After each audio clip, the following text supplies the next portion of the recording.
Guys, what's going on? Mitchell, Demo, Jo. What is happening, guys? We got 3 people here. We got 5 people here. Nice.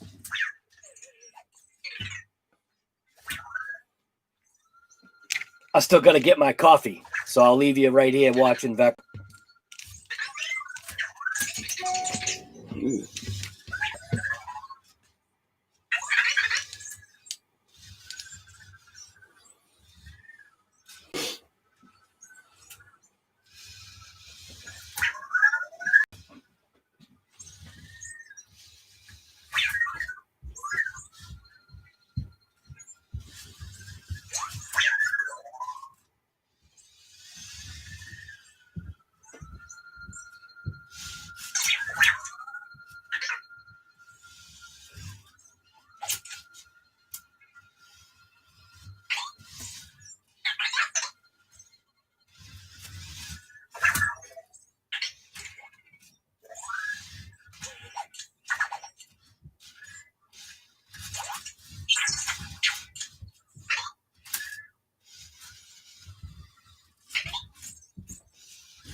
Got my coffee. How about you?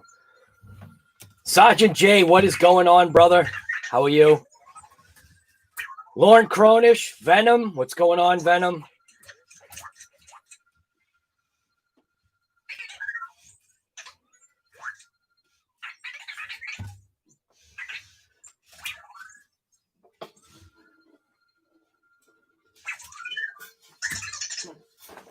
Good girl. Thank you. All right.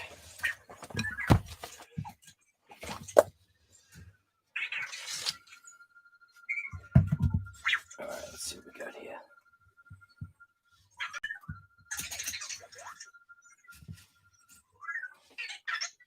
Hey, look at that. Hey, look at that. All right, how do I get that rid of that? Hey, look at that. I got a couple of monitors going right now. But what is happening, everybody? COVID and coffee. Hopefully you have your coffee. I know I have mine.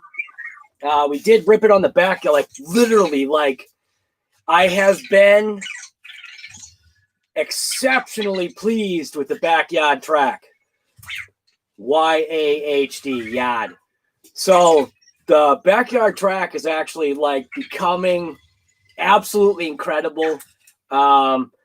The vehicles, especially the DBXL-E, that thing has been grooming that jump, making it absolutely perfect. I do have another location that I need to throw a jump. And then, like, oddly enough, a section where when I dropped the plow, because obviously when you drop the plow, you don't really have movement, especially using Big Black out there. So it was basically just doing what's called the dirty work. Get Big Black out there. Big Black does all the big work, and then the intent was for me to come in and maybe, like, you know, clean up. You know, I'm the cleanup kid. So I did a little bit of that, and there was one section that I kind of left alone, and I thought to myself, man, I wonder what I'm going to be able to do with that. And what it was when I dropped the blade and I started pushing, obviously it cuts in because of the rake of the blade. Because of the rake of the blade, it cuts into the dirt, and I really don't have, like, I want to say adjustability like you would have with a bucket. So if I was, like, you know, running a cat, or if I was running a bobcat, you know, a track cat, that's what I mean by a cat. If I was running a bobcat or a track cat, at least you'd have motion and movement. You know, you can articulate the bucket. You can make and move dirt kind of better. Now, when I did that, I created like a sharp, like, edge, and I never did anything about it because I just knew to myself, I was saying, all right, for now, I'll just kind of stay away from there because I see nothing good with that little section anyway, because there's a tree. So, and you know how things kind of happen with trees, but crazily, that little section that I didn't think was going to be anything actually turned out to be something pretty cool for a vehicle that you guys know as the Mad Van. So Mad Van was ripping it on the track again. I got a video right now that's processing. I'm gonna check it right now, but I got a video that's processing right now, and I keep saying there's a vehicle that I have on my channel that I keep saying one more time. So do you know what that vehicle is? I can't stop. And I know it needs maintenance. That's the crazy part. The crazy part is that I'm at 100,000 miles without an oil change right now with that car. I won't say what the car is, but I'm at 100,000 mile oil change, and I can't bring it into the shop. The only thing that I do is refill its tank and rip it again, because right now, with how this thing is acting, I have no idea why I didn't change it out, like change out those couple of things on there. I have no idea why I didn't change it out beforehand, because right now, that thing is supplying so many smiles for miles right now that it's gonna make me destroy it. It's gonna make me do stuff to it that, like, look at the smile on my face. Even just thinking about that thing rips it. So I'm just gonna check the video, see if it's ready. I'll leave you guys watching the antics of Vector over here. Get my coffee out of the way. But this is the vehicle we're gonna work on today. Hopefully, I believe I've got the parts, but the funny thing is I actually can't remember. Sergeant J, you're mentally drained? Vectors are going to take your parts. P-A-H-T-S. There's no R in parts. East LDNRC. What's going on, guy? How are you? What am I working on? Eventually, we're going to be working on this. I got to see if I have the parts for it. P-A-H-T-S. There's no R in parts.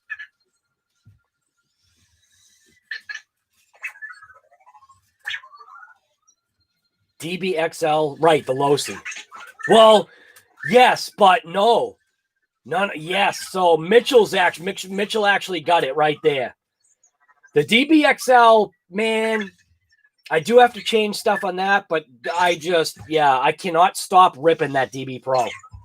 Mitchell, you got it, man. You were right on it.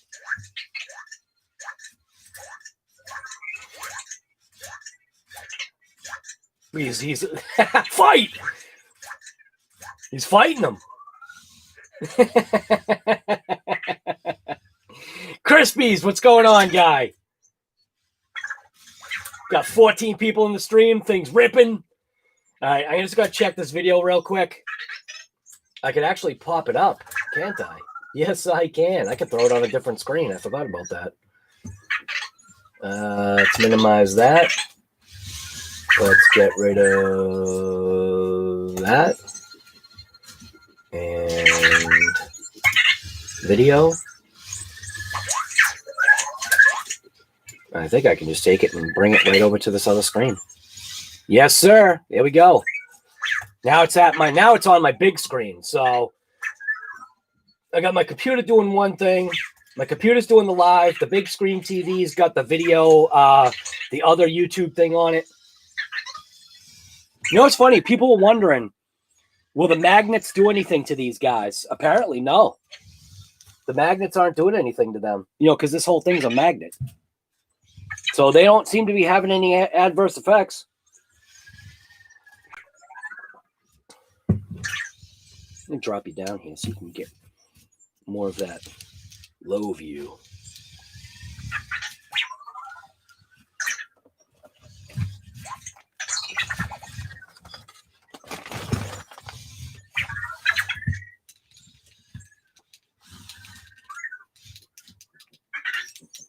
More details about that challenge right there are going to be coming out. I had a good conversation with JORC yesterday. We just, both of us, between the two of us, we have to basically do one thing, and then I'm going to release all the details and the rules for that phaser challenge. It's going to be very easy. Like my challenges, there's really nothing to them. There's no pressure. It's just literally about putting a smile on your face, having fun. And if you stick to the phaser platform, it'll just make future challenges for the channel just that much easier. It's the only reason why.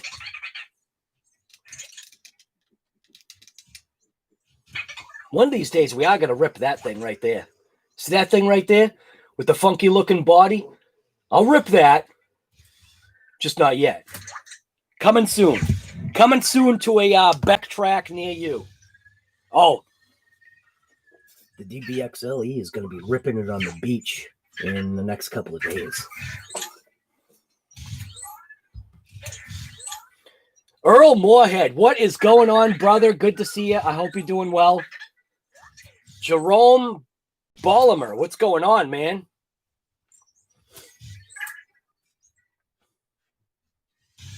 Right, Sergeant J, you got it too. DB Pro, right?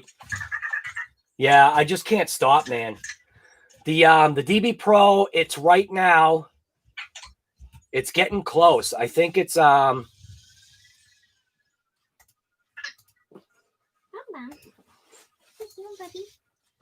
Bye, sweetie. Have a good time. Be careful. Where do you think you're gonna go out to eat?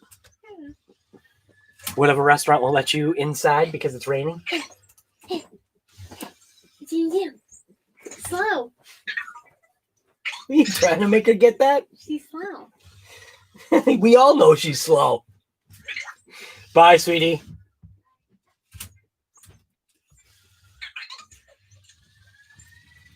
All right. Just saving some last minute changes on that video. It is going to be dropped relatively soon. Checking out the details. Getting that out of here. It's only in. Stop giving me notifications.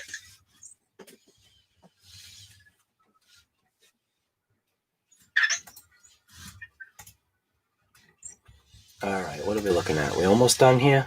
It's still in SD quality. I'm going to throw an end screen on it. You know, got to throw those end screens on there.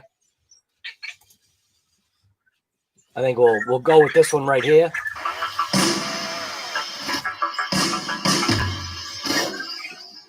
Yeah, it's a pretty good end screen.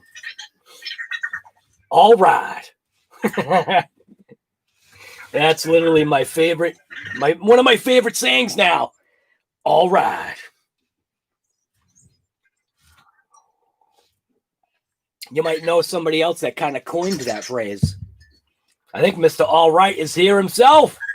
Vectors are out today. Yes, sir. They're out there fighting.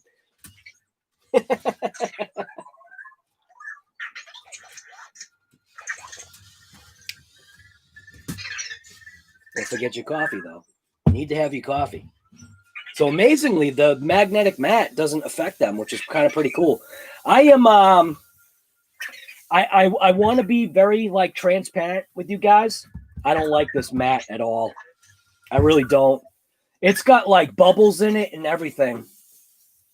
Like, this doesn't make any sense, man. This thing has not been mistreated. It's been on a flat surface, and it actually has bulges like it was stretched or something. It's kind of pretty annoying. The money that you pay for these Kawasi mats, this is absolute garbage. This is not, I'm actually going to throw them an email, and I'm going to say, you know, your product's crap, because this ain't cool. Because the subscribers, you subscribers, you're the ones that have bought this. Basically, Tony CCXRC pretty much bought this along with a couple of other guys. And I want to put your names on here, but I'm pissed because this thing shouldn't have bubbles in it. This should be a nice, smooth, magnetic surface, not junk bubbles and out of stretch. And Italians RC barbecue. What's going on, guy? I would have been better off with a piece of cardboard. I think this video is just almost ready. It's just, I'm not going to release it yet only because it's in SD quality, so that's junk.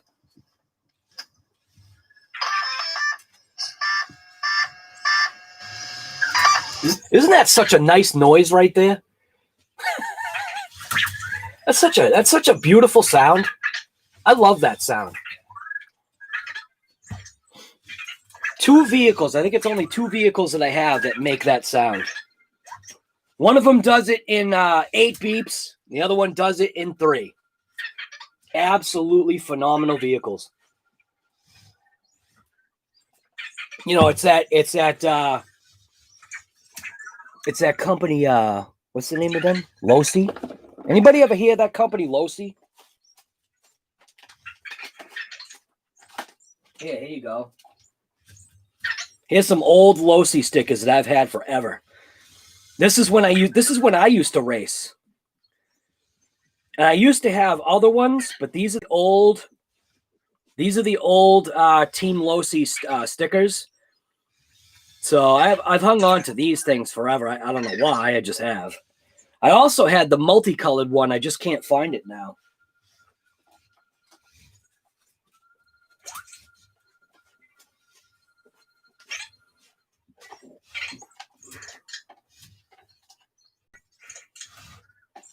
Some stickers, I don't even know what the heck they're from.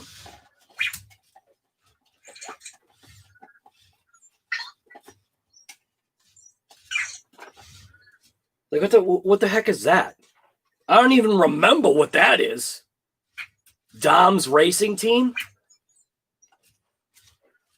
Hey, yo, Dom.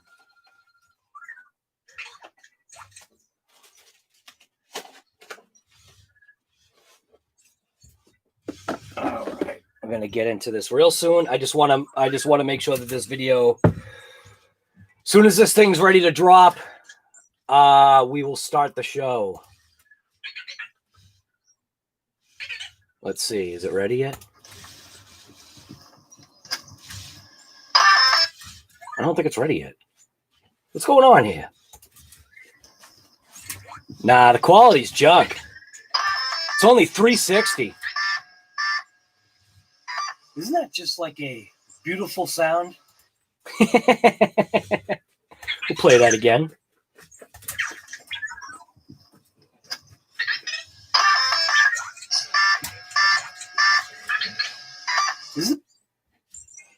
That is such a beautiful sound. Oh, you know what I thought was awesome?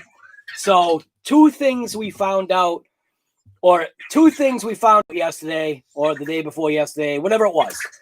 So Deontay Hyeb, I just murdered his name. Heeb. It might be Heb. I'm not sure how to pronounce his name. He's going to be a dad.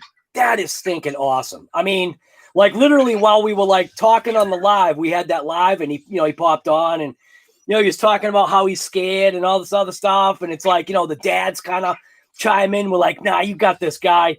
And he will, man. And what it did was like, it made me remember. Yeah, you see that LOSI right back there? LOSI, and you got my my little road rocket.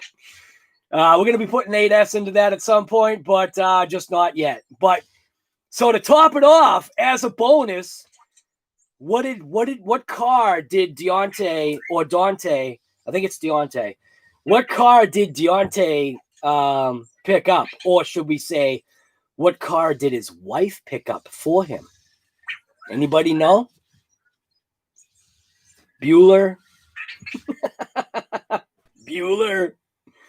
Come on, anybody know?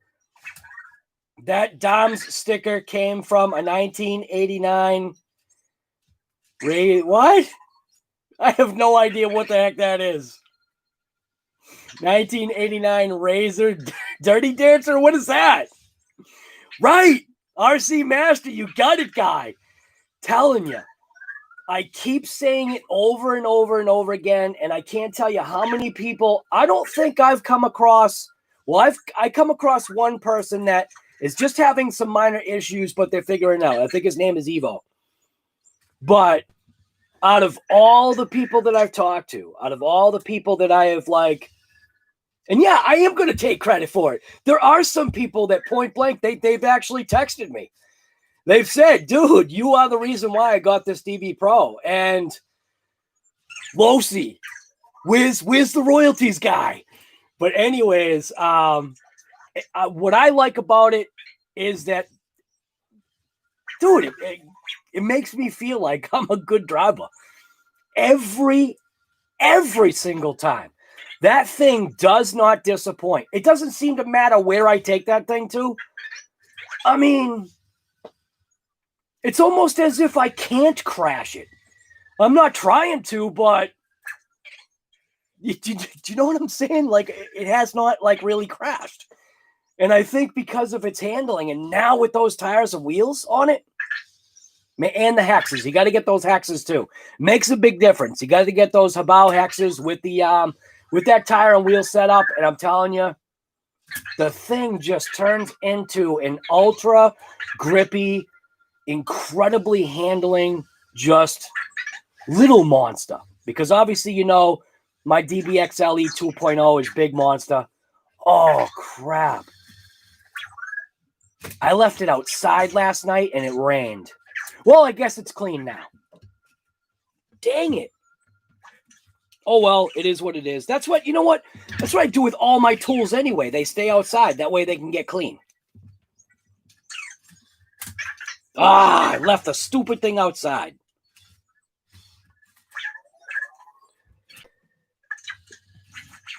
Jerome Bolimer.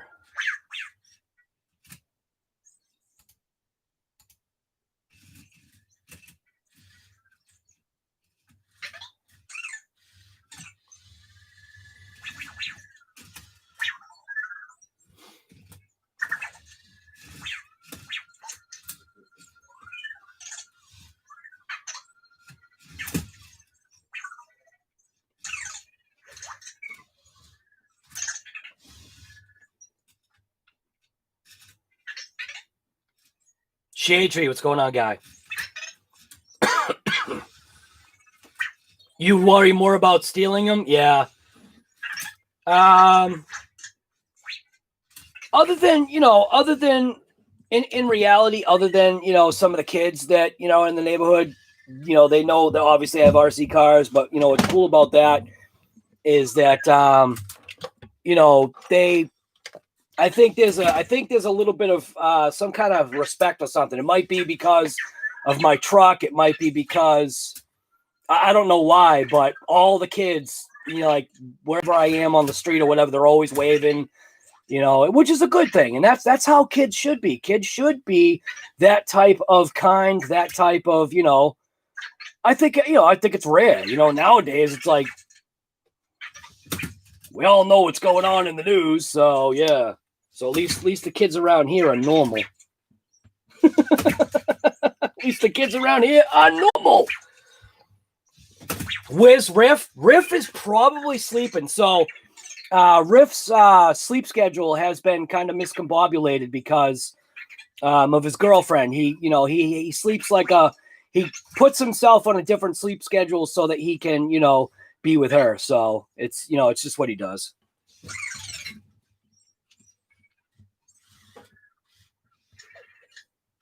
Don't forget, Kyosho Phaser Rally Car Challenge. We are going to get to that. I think this video is getting close. What are we looking at? Now it's still in SD quality. What is going on here? Why are they doing this to me? This should be in better quality than 360. Isn't that just like a beautiful sound? Isn't that just a beautiful sound? All right. Well, you know what? I'm not going to wait any longer. We're just gonna start working on this thing. I got to see if I have parts. That's one of the things. I have a ton of parts. I just don't remember if I have those exact parts that I potentially need, and that's going to be a problem. Can you guys see the black lines? I bet you can. Dang it. That's gonna be junk. Yeah. It's almost as if there's too much light. I wonder if there's too much light. Did I tell you guys I ripped the Mad Van? There we go. That's better. I ripped the Mad Van on the backyard track. See, it almost seems like it's too dark now. That doesn't look right. What the heck? Maybe I have to take this thing out of here.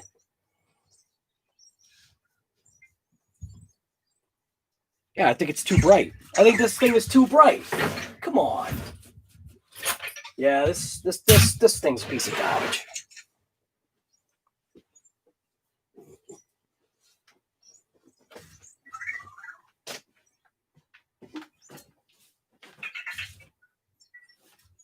I like to take that thing and send it right back to him. Totally not worth the money. Here we go. Out of that cow RC stuff, right? This little thing, I like this. Out of all that cow RC garbage, I actually like this. Got the little mouse mat, it looks like. Hopefully what I can do with that, maybe this will keep like my screws kind of like organized or something. I don't know. We'll see. I don't know what I'm doing here. All right, so I've got to check my stock, but we're going to be working on the Hobao Hyper TT that we hurt on the backyard track, but this thing performed. Like, with the way this thing is now, this thing is such a much better RC ripping these tires and wheels than it ever was with these little micros. Whatever these little micros are. These are definitely good for something else. You know? Maybe I'll put these on the DB Pro and just shred them. You know? They do have a nice feel. I'm not trying to be in any way. They're definitely a soft tire. It's not designed for the backyard track. It's too soft. You know? But this, yeah. This was the way to go. This changed how this whole vehicle acts.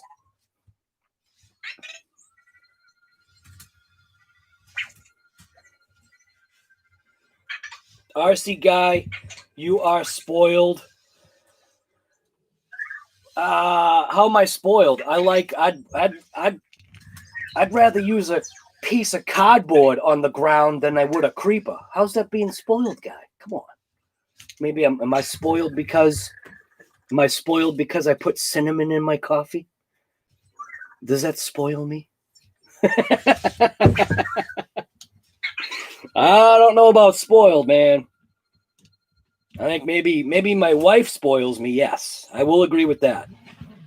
My wife spoils me. She's very, very good to me. I love her. She's awesome. But everything that I've ever gotten, I've worked pretty hard for.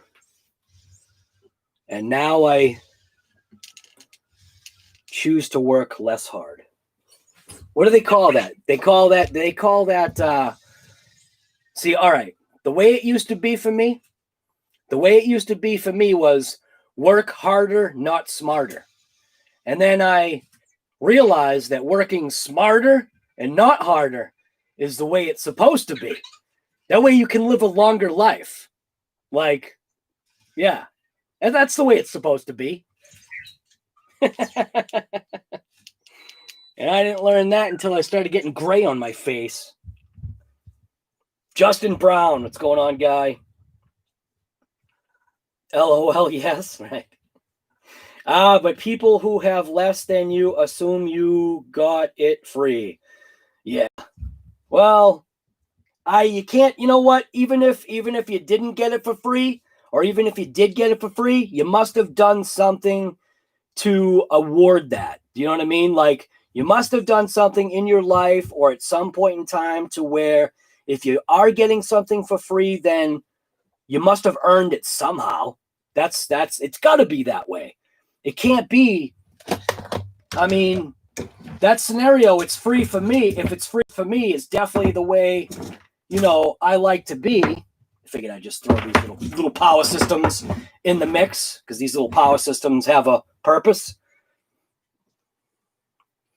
You're not deserving of it? No, probably not. Haters will hate, right? Well, it is what it is. Nothing is free. Well, Frank, you're absolutely right on that. Nothing technically is free. Even the air you breathe technically isn't free, I guess.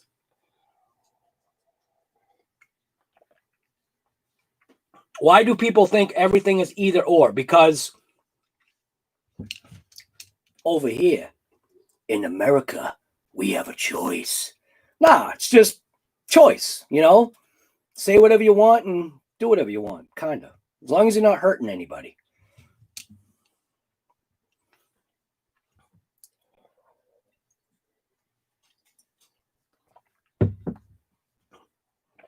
Oh my God, J.O. Yeah, that is free, isn't it? But then I'm not going with the if it's free, it's for me on that one. Dylan Davis, what's going on, brother?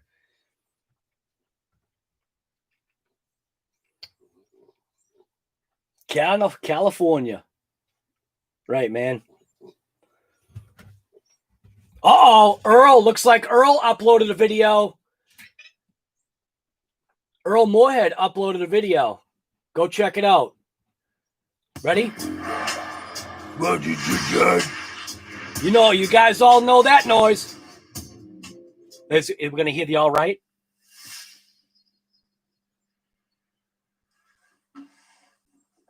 All right. Yes! See? I don't hear no dryer in the background, though. What's going on? Now, if you guys haven't checked out Earl Moorhead's channel, you definitely got to go check it out. Every video, all right. I like it. It's literally his call. It's his call sign. Looks like JT's got a video up too. I'm not going to play his because he'll probably throw me a copyright strike for having his sound in the background. But JT's got a video out. What is it? What's the video that JT has? ARRMA Creighton 6S EXB slow motion steps walk down. That's a mouthful. That is a mouthful for a title. Wasn't there something else he did? I thought he did two. Did he do 2 videos today? So I think JT. Yes. So JT did do 2. Wait a minute. I'm confused here. I just did his videos. All right. So it's called ARRMA Creighton EXB Skate Park Run. So that's JT's latest video. I want to watch Earl's video now. See, this is what kills me. I want to watch Earl's video. I don't want to be on this. All right, guys, thanks for coming to COVID and Coffee. But unfortunately, because Earl decided to upload a video, I'm going to have to end this COVID and Coffee, and I'm going to have to go watch Earl's video. So we'll see you guys later. Just kidding. I'll watch it later. He's fixing the infraction. Yes, sir. Anyone have notifications for your channel? I don't know, guy.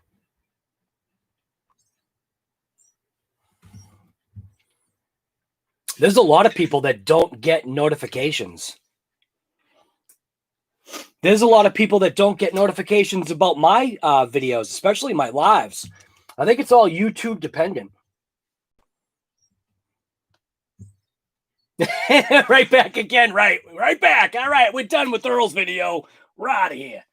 What a waste of time. Nah, just kidding. Just kidding. Don't get all bent. All right. So, I do have to check and see what we have for parts on this thing. But we did have an issue. So I'm going to clear out. Look at, see this little cow RC thing? I'm going to clear out a little tray section.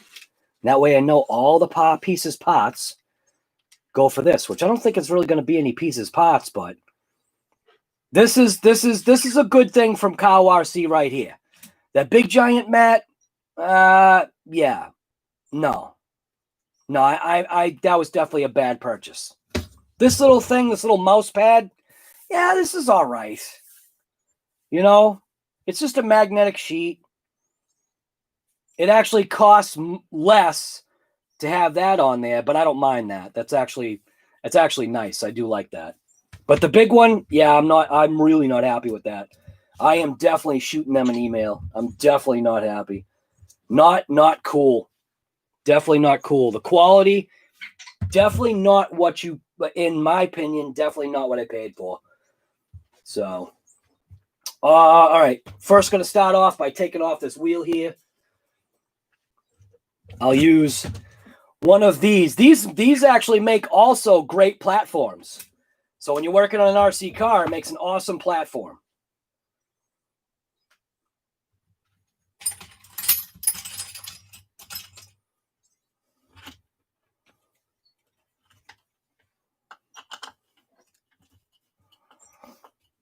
Cut the big one up to make a bunch of those little ones. Oh, that would hurt. Nah, I want to see if I can send it back and just tell them, you know what? I don't know, just do something better than this piece of junk. Because that really, I'm really not happy with it, and that's totally not cool. The money that you pay, no way, that's not right. People are out of their minds. They pay that kind of money and get garbage and be okay with it. You know what I mean?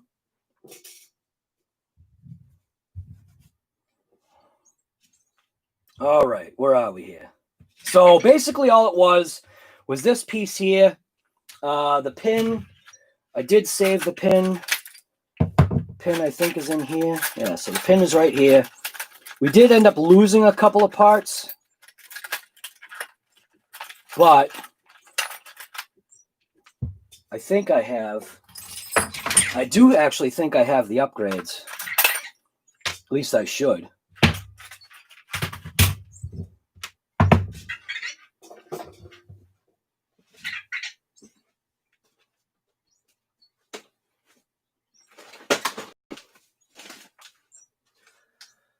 So this is one upgrade that this thing definitely does need. It's obviously a heatsink, a motor fan heatsink, and it gives you actually the bracket to mount a fan to it. I just don't have a fan right now, but this thing, if I'm going to keep ripping it like this, I got to modify the body a little bit, and I plan on continuing to rip this thing like that. But I got a motor fan for it, and that is part number 11313, and that is a CNC aluminum motor heatsink fan from Hobao, designed for, well, actually designed for this car. So comes with screws, mounting screws, and all that stuff. It already has the spot actually on the chassis to be able to mount this fan. So that's a good purchase for this little car here. I also have, which this is going to be the fun part,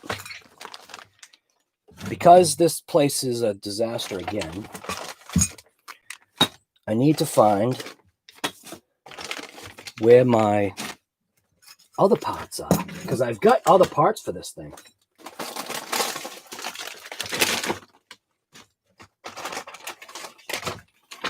We are going to be revisiting the DR10 again as well. I am going to rip these tires, but these tires are going to end up belonging on Drag Bug and also Drag Van. So I think, and what I have to do is just my opinion. I don't like the fact that this is a humped tire. I'm going to put this on my drill, and I'm just going to very mildly sand down the 3 ribs that are in the center here to bring them flat. That way, at least it will give the tire, in my opinion, a little bit more of a flatter like profile or whatever. So I'm going to try it. I think that's what I need to do in order to move on with this thing. I'm definitely not happy with that egg shape that it has. Not cool. It's actually accentuated once you put the tire on the rim.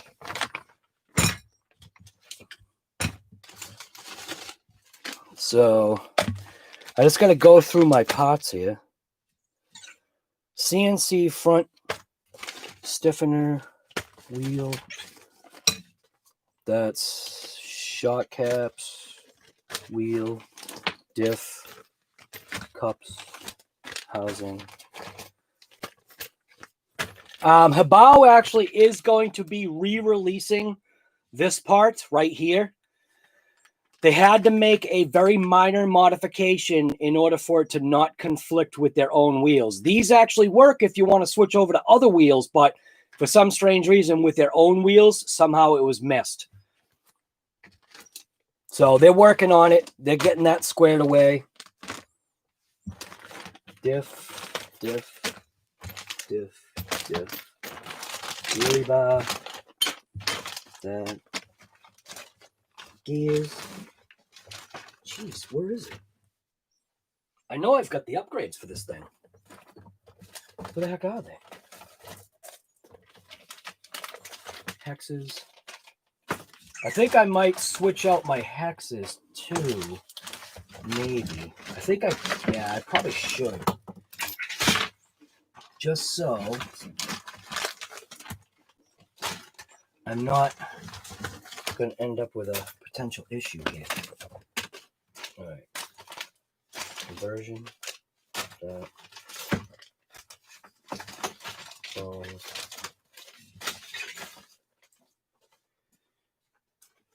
So I am going to actually throw on these hexes as well. These are obviously aluminum hub hexes right there. And that is part number 22130. And that is also for this vehicle. So we'll be throwing those on.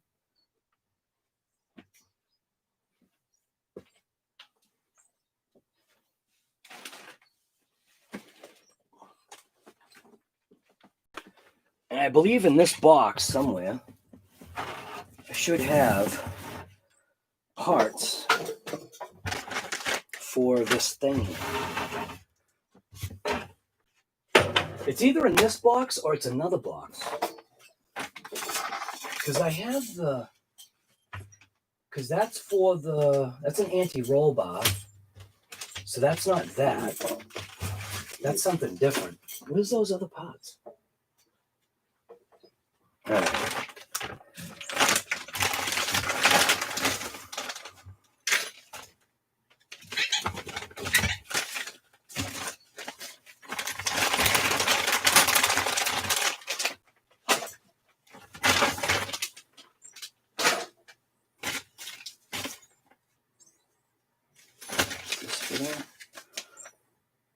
Nylon center square gear.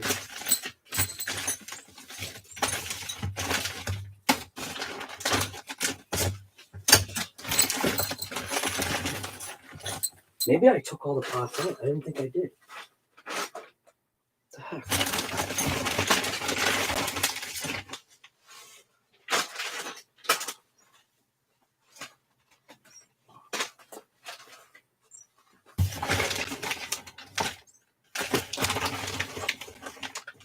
That's the brace for the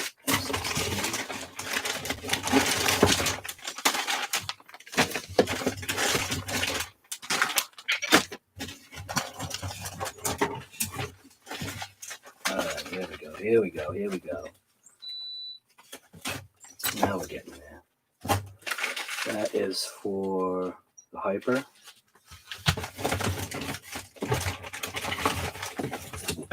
And this is T.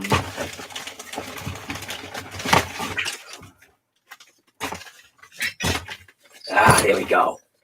That's what I was looking for.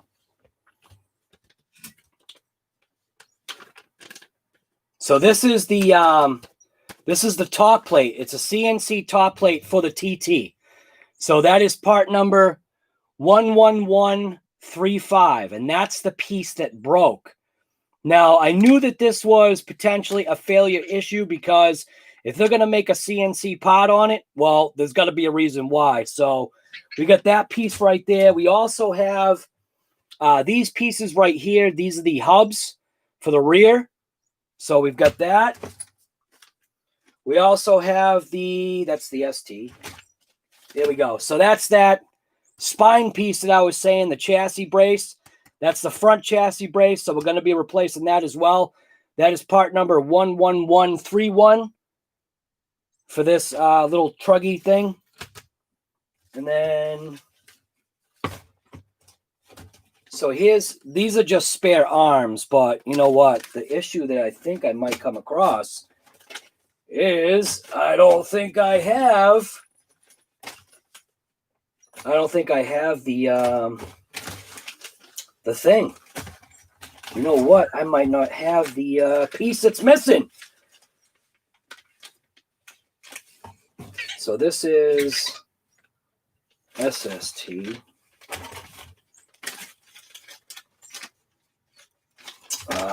Don't tell me.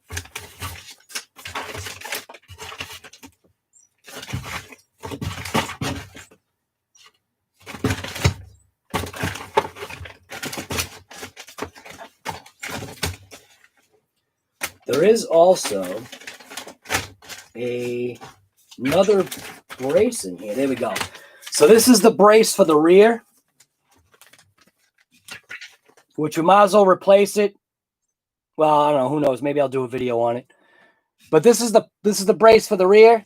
That is part number 11132.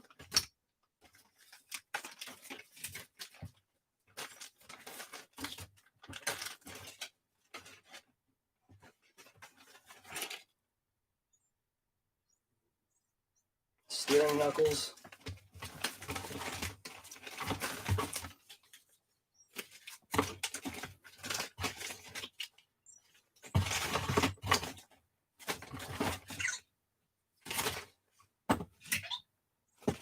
So actually might be the part that I'm missing. Front drive shaft. I forget what that's for. Oh, why is that in there?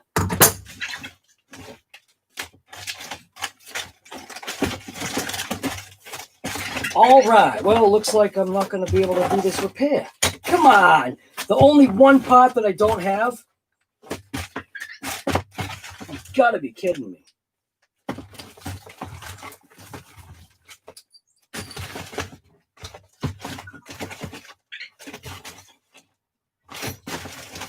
All right. Well, it looks like I'm going to be ordering that part. Dang it. That is so typical. You think you got all the parts you need, and then you don't.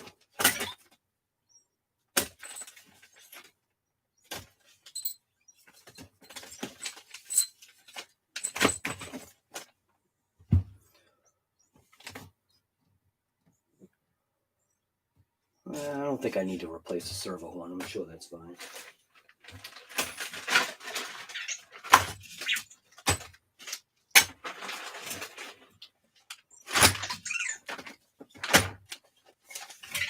What is this? Is this for the TT? That's a VS, which probably does not fit. I don't think, no, it definitely doesn't fit.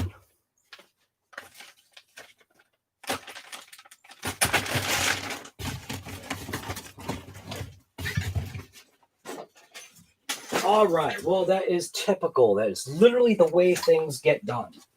They don't get done. So I thought that I had the little piece for the arm. I swear I had it. This is what drives me insane. I really thought that I had that piece.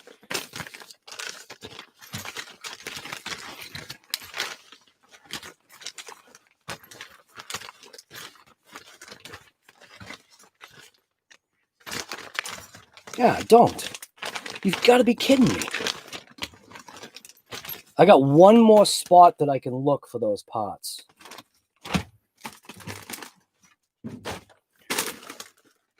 One more spot.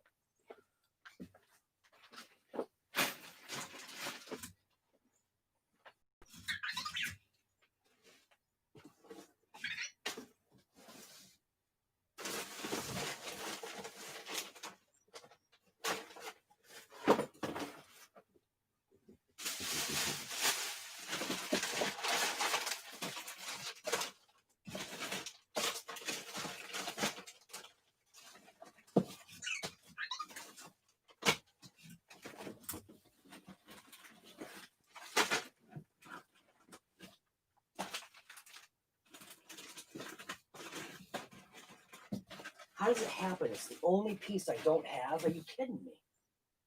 Come on.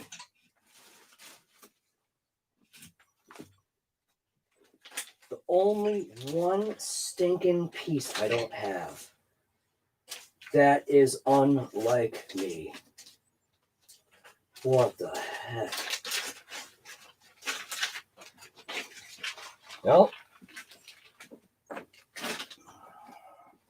I'm literally going to have to go out to the backyard track and see if I can find the pots. All right. Well, yeah. Well, I suppose I can replace stuff. All I need is the dang insert. Crap. All right. Now, I know in these bins here, I do have spare parts somewhere. I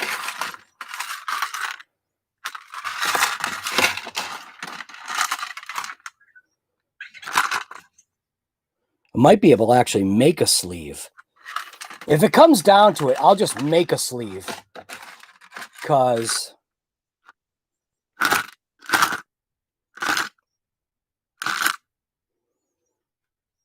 I should have the ability to be able to make a dang sleeve. It's just a small little sleeve. But I really did think because I've already replaced the arm. And I thought there were extra pieces when I replaced the arm. But for some reason, I'm not seeing anything.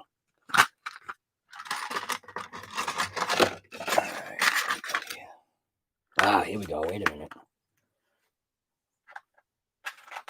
Is this Redcat? Ooh, wait a minute. Here we go. Is that it? Oh, I wonder.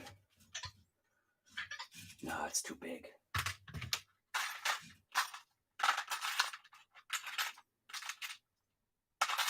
There's a small one.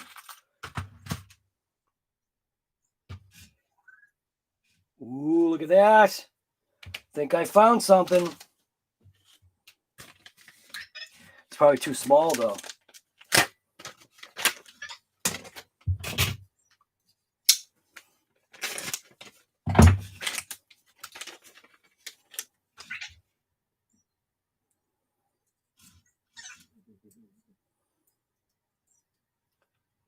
It actually goes in.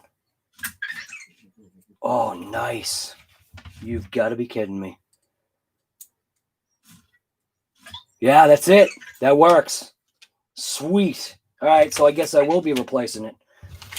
Yay. I got to tell you, man, it does get frustrating when you thought you had pots and then you don't.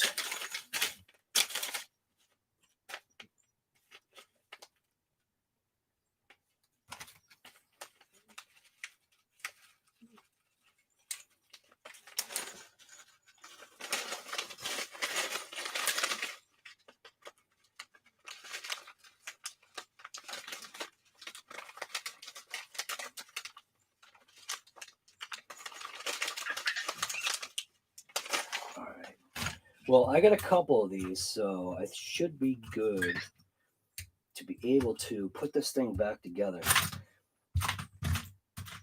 The only thing that I am missing is I am missing a spacer. But I might be able to make a spacer. All right.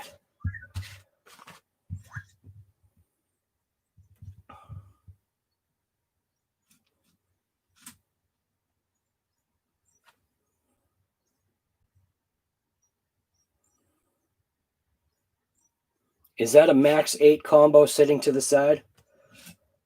I don't know. Is it? No, it's too small for a Max 8.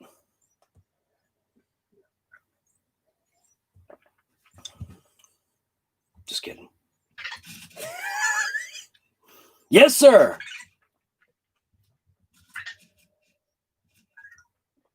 It's definitely not a Max 6 or a Max 5.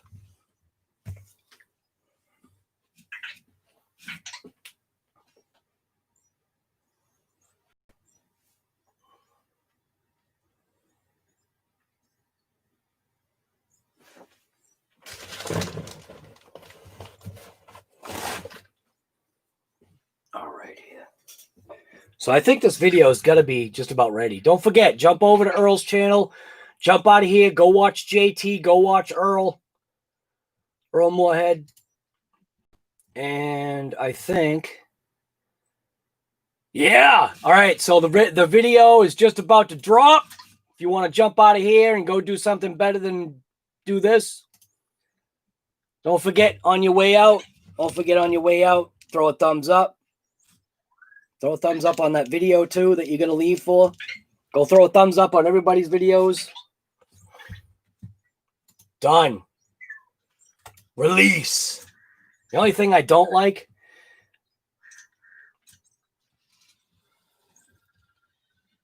I don't like the picture that they put on it. So I'm going to have to change that picture because that picture's junk.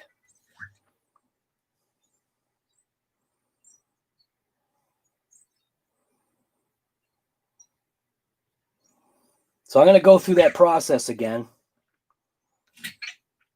of, that's the picture right there. All right. All right, so I'm going to go through the whole process again, like I always do with my thing here. So what do? Go into PixArt. Get out the little pen thing here.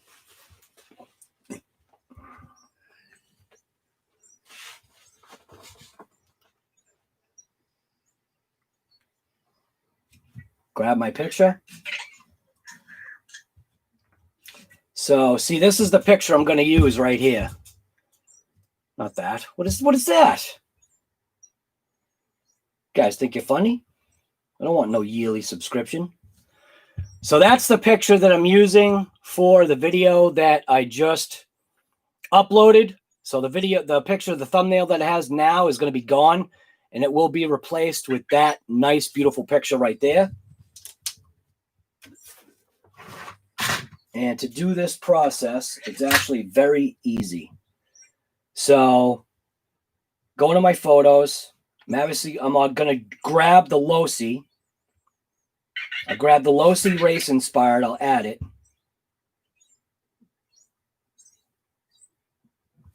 And then usually I actually punch it up a little bit with contrast. That way, yeah.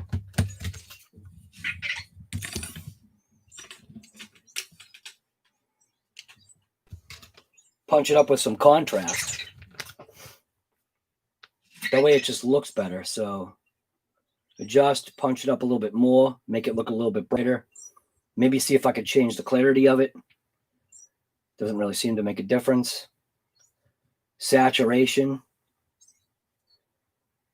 That looks actually a little bit better with punched up saturation too.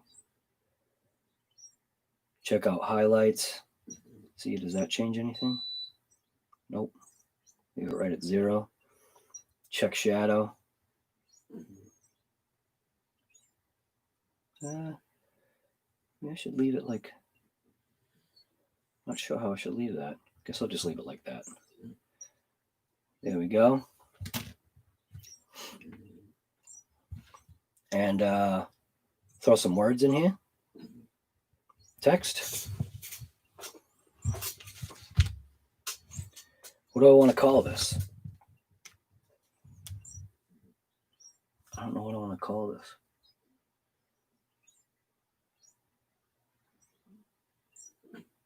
Backtrack ripping.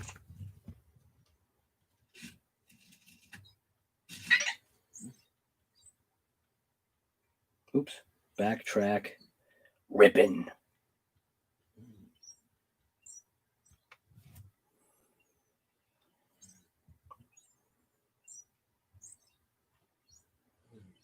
Stretch that out.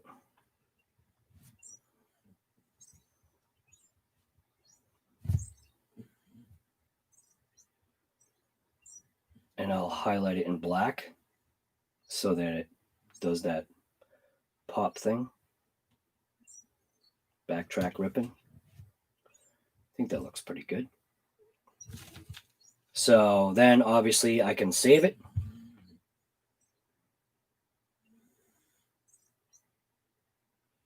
Should I put backtrack ripping up on the top? I'm almost thinking I should back out of that. Let's try this again. Text. Back. Track. Ripping.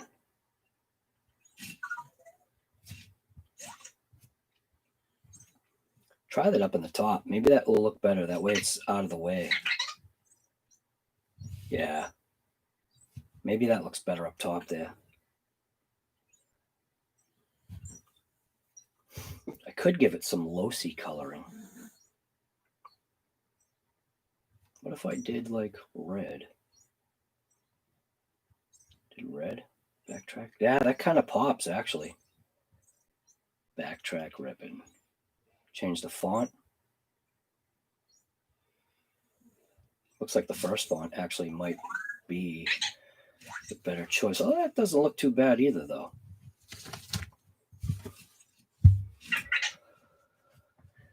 Let's see. Just cycle through some of the fonts here.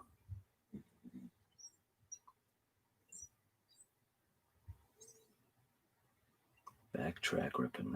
That actually might be good right there. Backtrack ripping. How's that look? Nah, it's too big. But I can make it smaller. Nah, junk.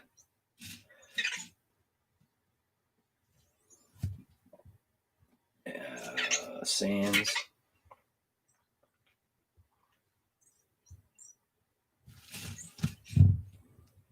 Elite.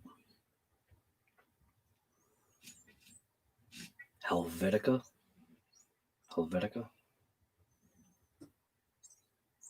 Backtrack ripping. Permanent marker. Yeah, I don't know. Sometimes it's hard to pick out which one you think is going to look right.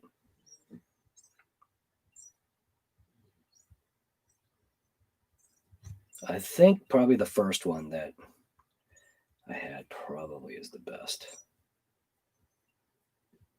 I guess that. I guess I'll just leave it to that right there. Backtrack ripping.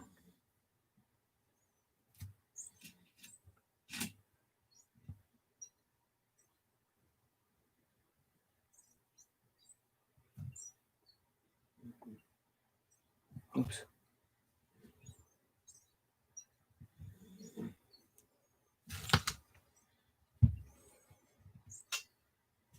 I don't know if I like the red.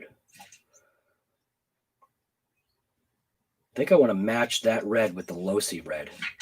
So that's what's nice about this, right? So if I want to match a pre-existing color that's actually on here, you click the little dropper, then you take this and you put it to the color that you want it.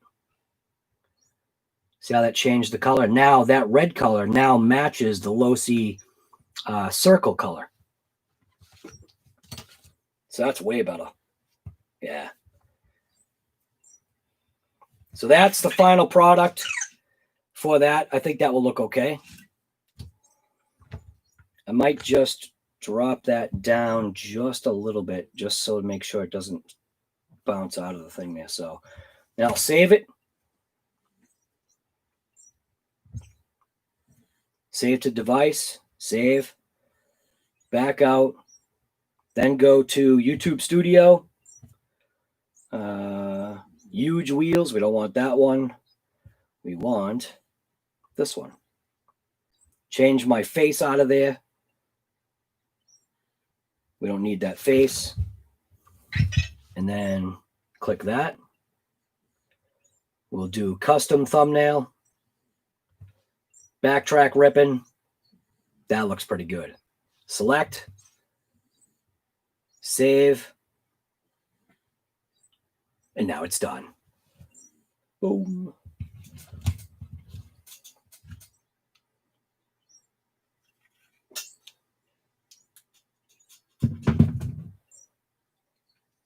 All right, I think this is actually going to work pretty well.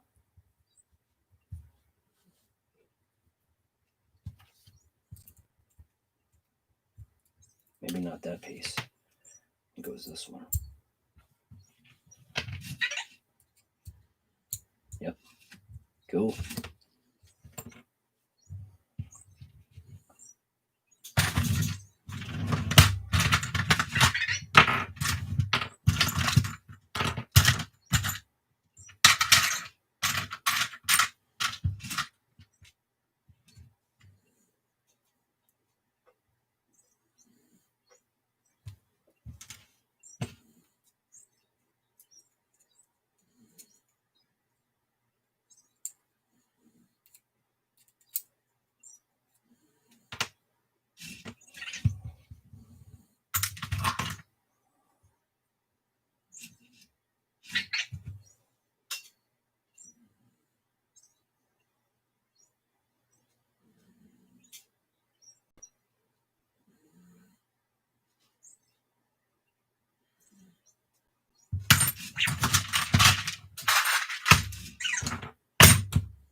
Oh, dang, you know what?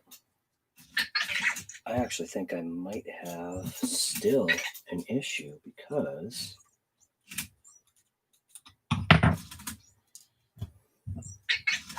yeah, two pieces were missing when I crashed. these little pieces right here. I don't think I've got another one. I literally need one extra one.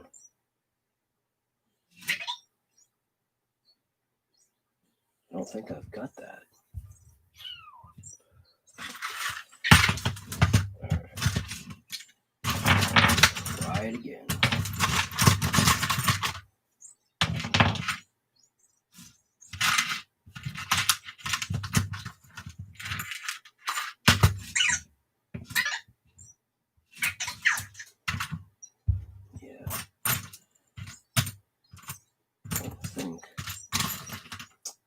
You gotta be kidding me. Here I am thinking I'm gonna be able to do this, and now I think I can't.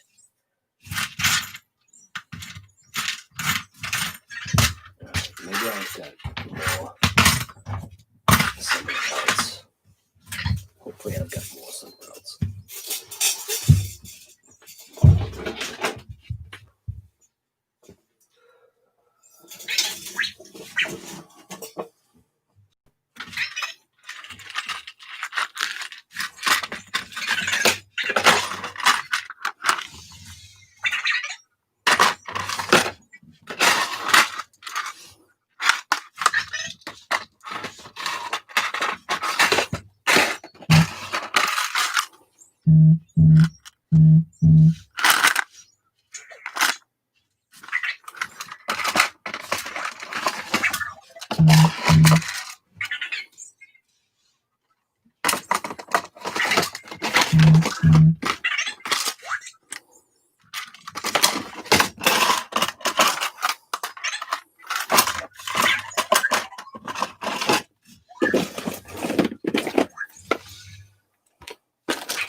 Pretty sure I can make my spacer out of that piece right there.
This is slowly starting to look like a no bueno here.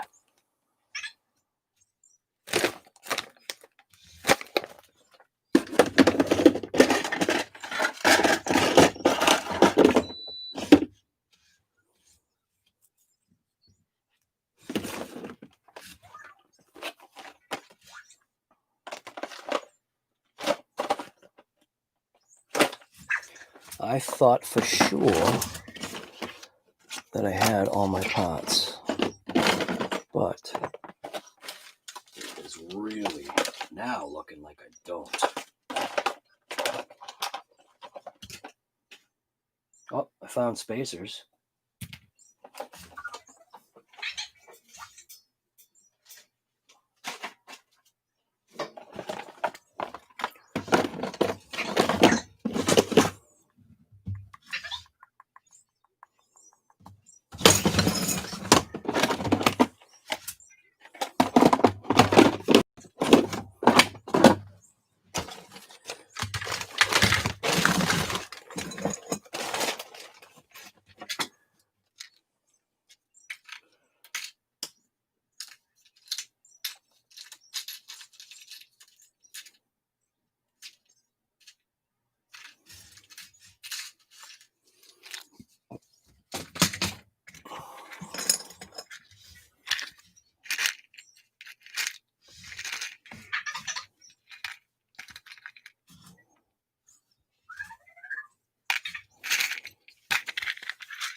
Ooh, is this a metal one?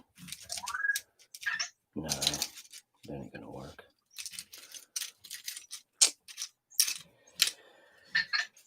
All right, looks like this isn't gonna happen. Son of a gun.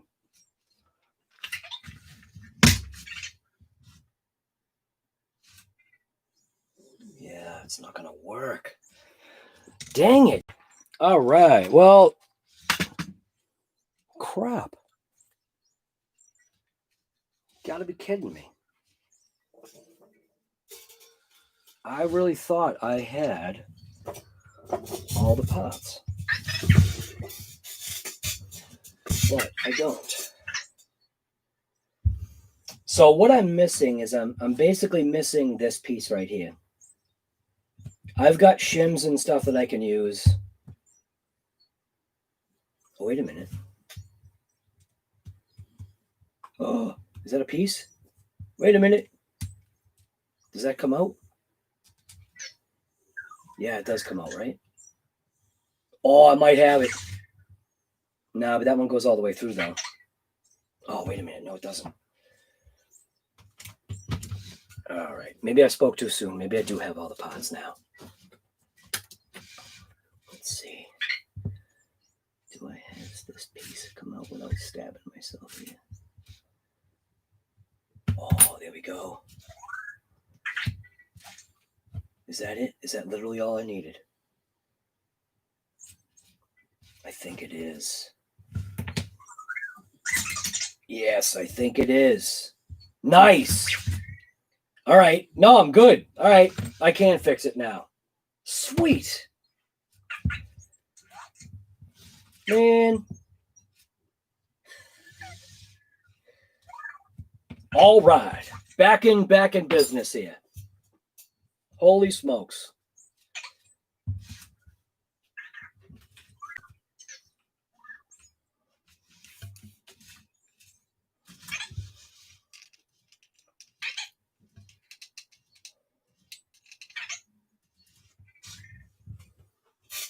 All right.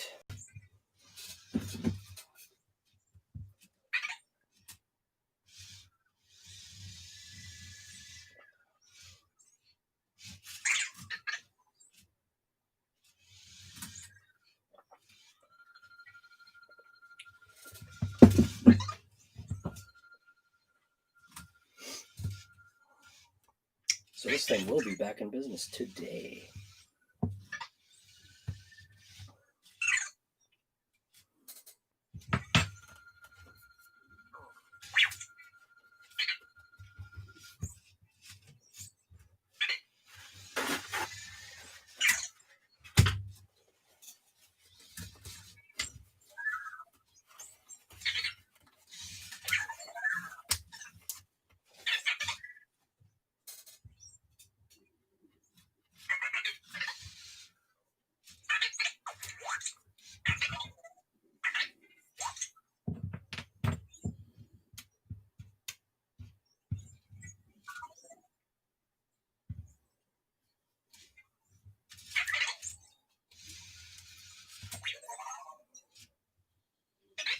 So now right now what I'm doing is I'm installing the pin retainers into the shock tower. And what it is Hobao tries to do like these little things to make it, I know it kind of seems like a pain in the neck only because the piece broke, but at least with the CNC piece, that breaking issue is now going to be gone.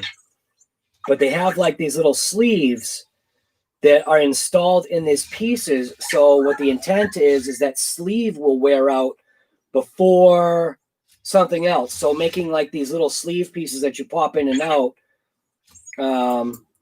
what you basically replace. So I got to install these pieces now.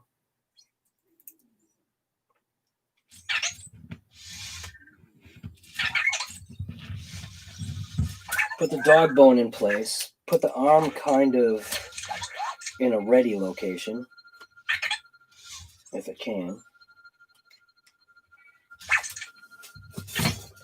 think I might have to put the arms, put these in here first.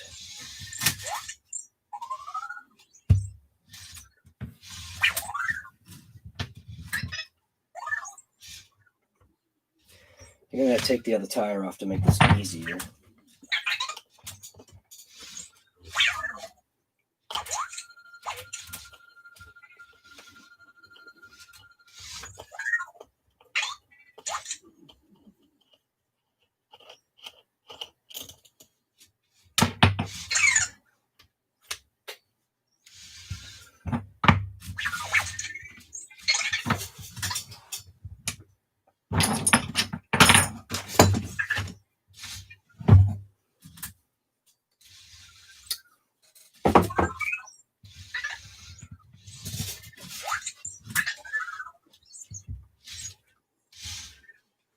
I'm thinking it's going to be easier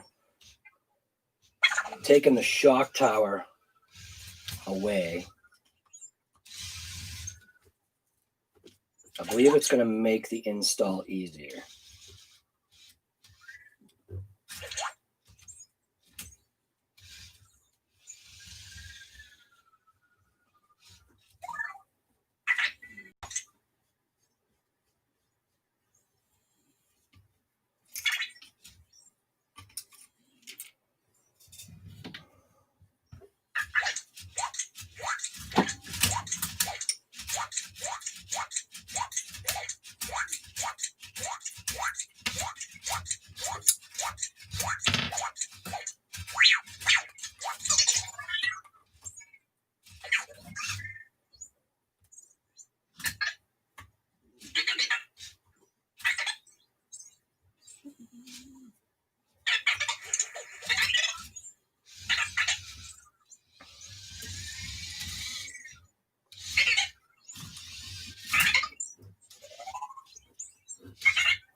Redcat wanted your firstborn to replace the receiver. You know what's funny? I've actually never had problems with Redcat. As a matter of fact, here's a crazy thing about Redcat. I called them, or not called them, I emailed them about shocks that bent, right? And I told them, yeah, I said one of the shocks bent on one of the cars. And I said, you know, I know it was a hit, but I said I don't think that it should have bent based upon the hit. And the first thing the guy said was, he goes, well, we don't usually replace anything like suspension, like, because that's too hard, I guess, because you could like slam it into something and that be the reason why it broke. And I just told the guy, I said, you know, I've been on the email, I said, you know, I've been doing RC for a number of years. This should not have bent based upon this. They sent me out 4 packs of shocks. Like, literally, like, no question asked. 4 packs of shocks. They just, like, literally sent it out, and it went out, like, I don't want to say 2-day, but it was pretty fast. So Redcat didn't ask for my firstborn, which was pretty crazy.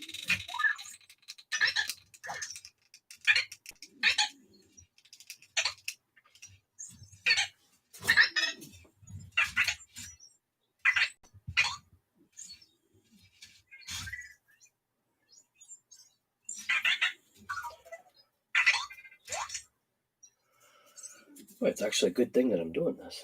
Some dirt in there.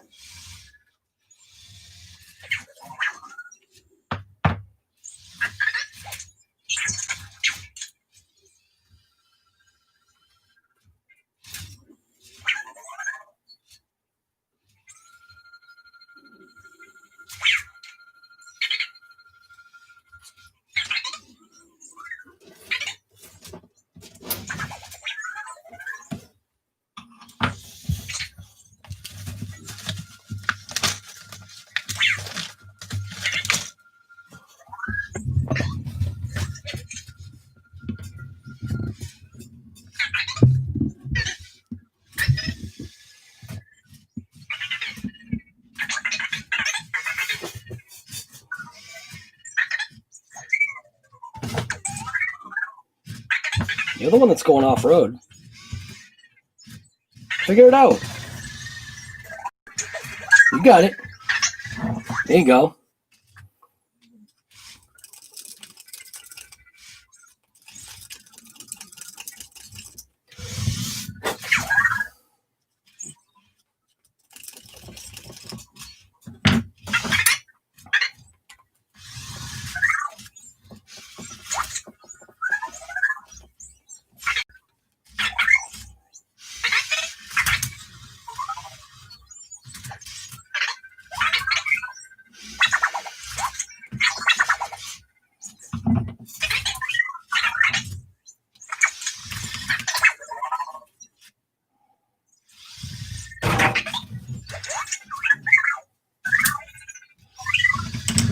Get out of here.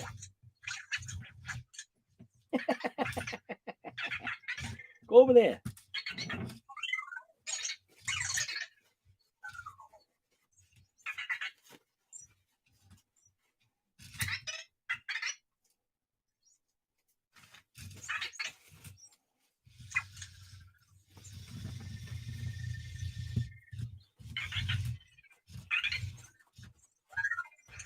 Yeah, see, now you're just trying to cause trouble now.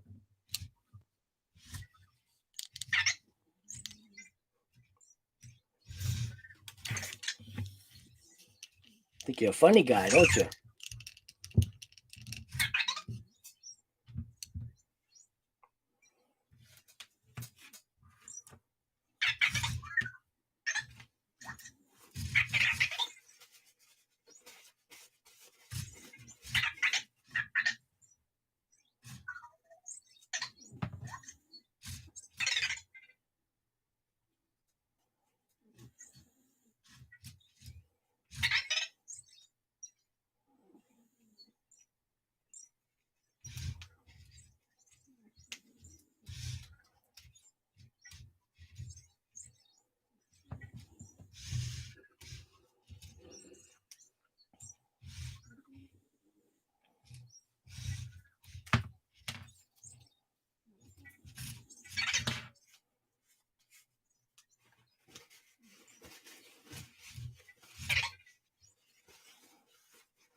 Yeah, yeah, I'll fix vectors now.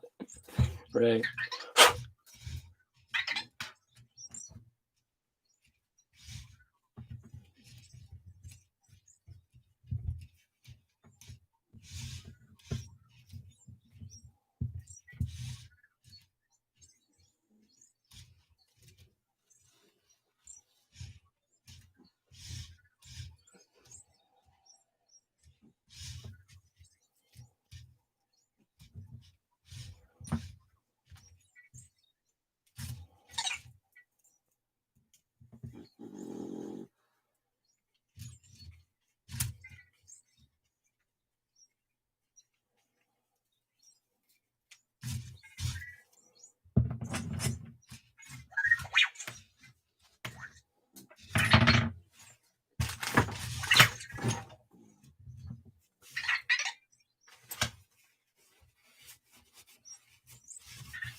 All right, while I'm here, might as well take off that plastic chassis brace and replace it with that nice CNC one.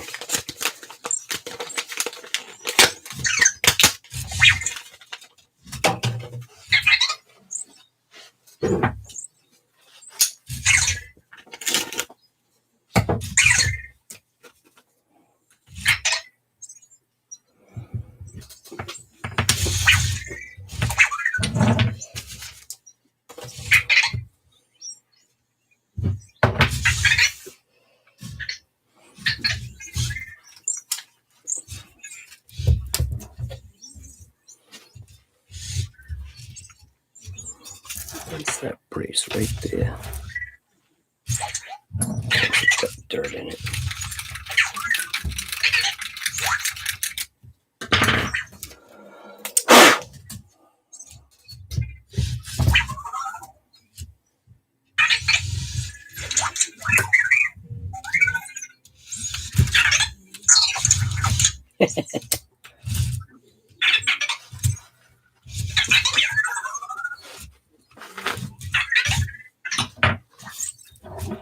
That brace should pop right out.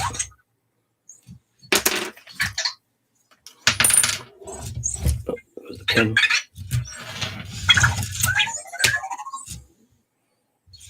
Get out of there.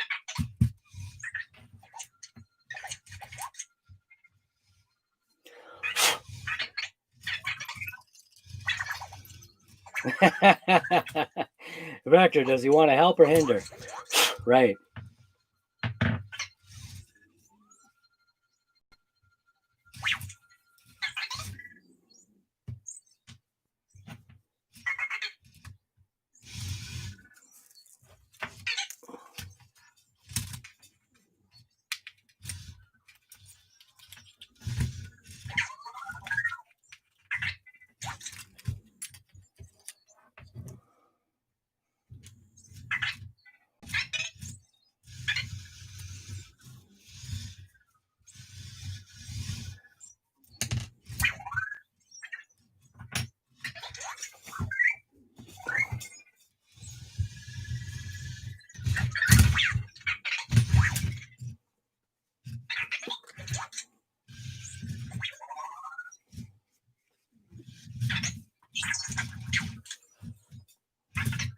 Attitude.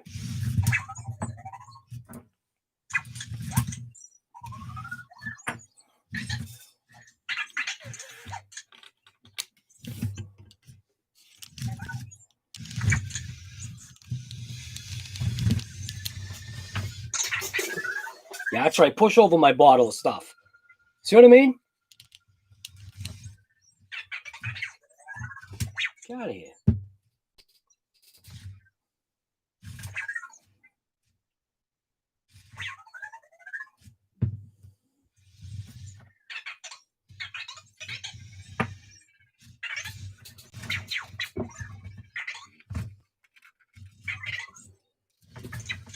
This will be fun.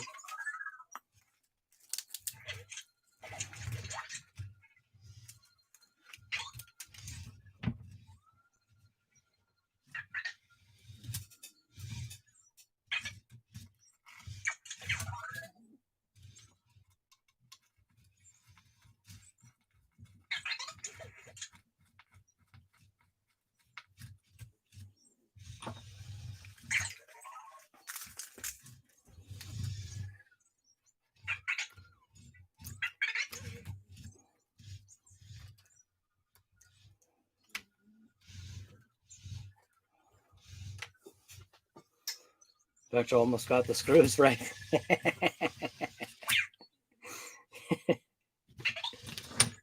You see, he's getting stuff. It's always messing with stuff. Just want to make sure you don't leave open blades.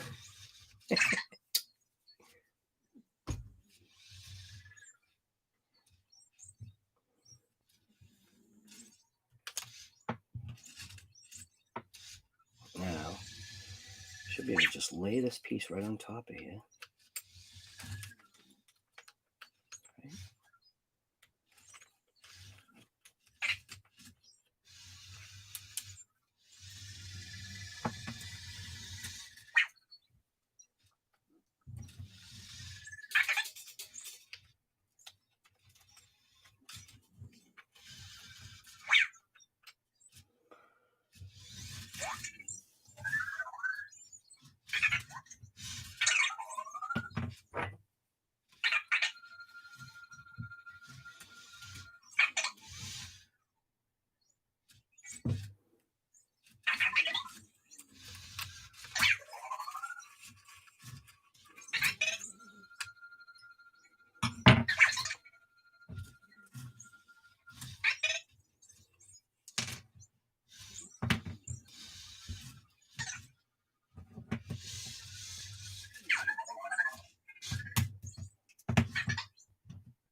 Oh, that's not the right screw.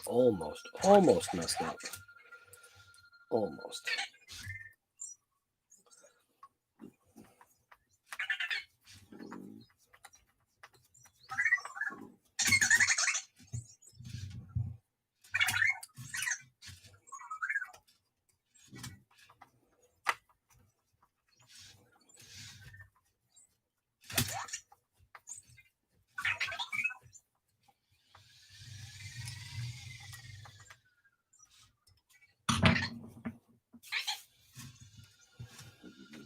Now, what I need to do is I need to find one of these little shims that will work, which should be, look at that, check it out. One of these shims that I've already got. I've got 2 thicknesses. Looks like this thickness shim is going to work perfect.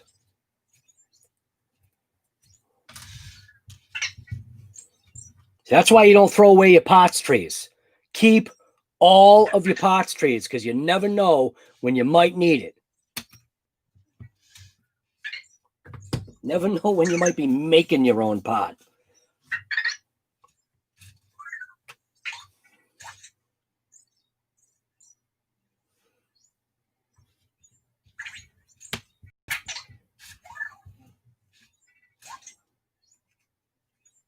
That should go in like that. So line up the dog bone, put in the pin, just like that. Take one of the shims, stick it on.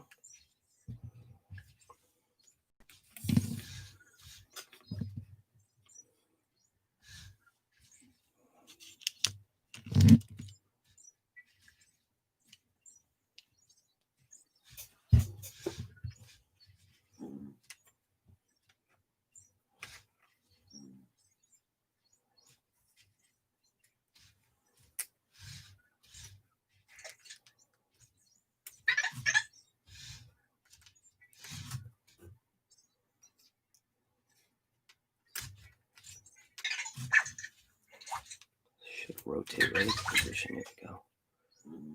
Put that piece right in there.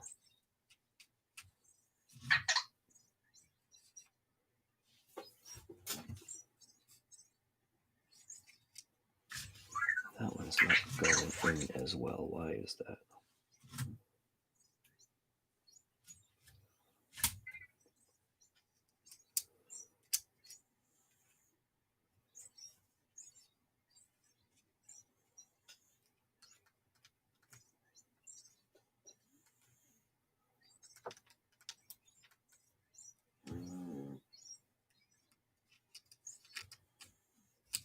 There we go. Put that little shim piece on.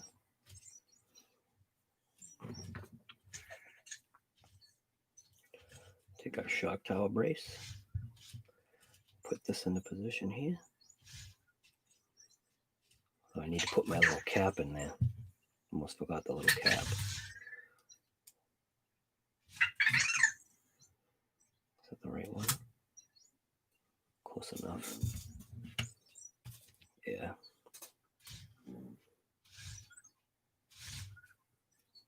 That one into there. That one into there.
So this was the piece that broke right here. That's the piece that broke out. And fortunately, I had this piece right here ready for an upgrade. If you focus on the upgrade, 11131. It's a front CNC. No, sorry. Not that one. Did I already throw the other piece away? Yeah, I already threw it away. Nice. Way to go. Did I really throw it away? Nah, here it is. There we go. That's more like it. See, 11135. It's a CNC top place for the TT10 that replaced this piece with that nice, beautiful looking piece right there that's not going to go anywhere. While we were here, went ahead and replaced this piece, which may have been fine, but I already had the part anyway. Replaced that with this piece right here, which is 11131. It's the front CNC chassis brace, which is that nice looking piece right there. Look at that. Look at that. Would you just look at it? Look at that pot. Just look at it. Would you just look at it?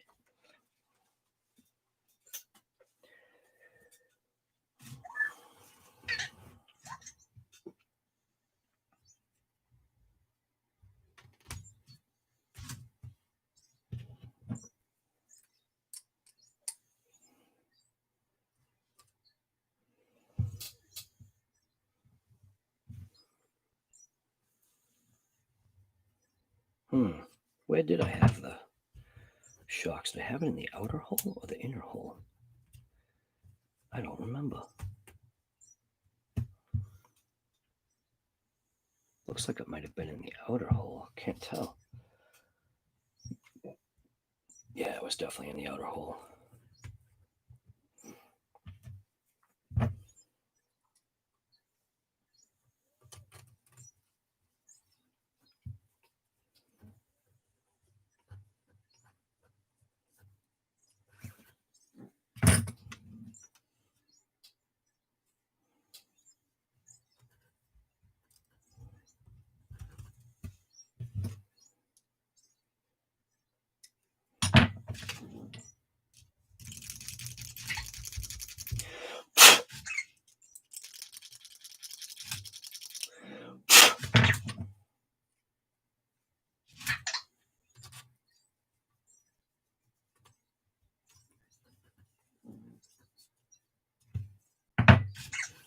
Now, while I'm here, because we did switch over to a bigger wheel, now I need to determine whether if I want to replace these hexes with these bad boys right here.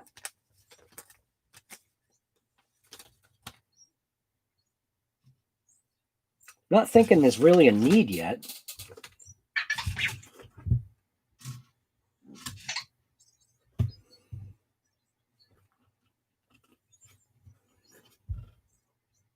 You know, I think they're fine.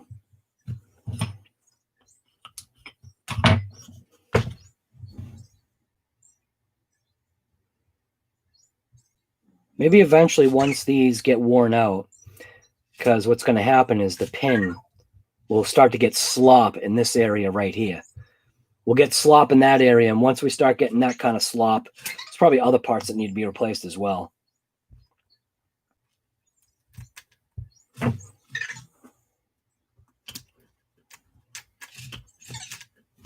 Oh, looks like we'll be ripping this thing in no time.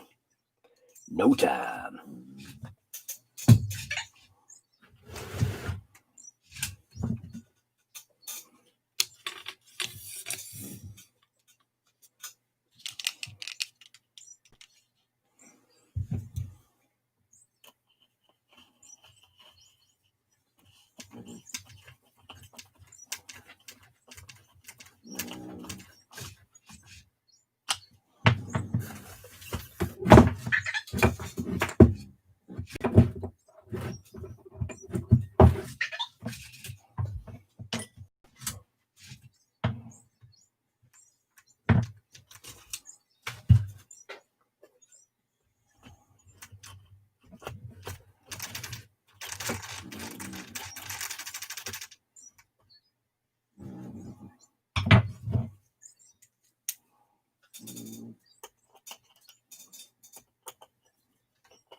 So I definitely do know that I want to do. Even though I don't have a fan for this right now.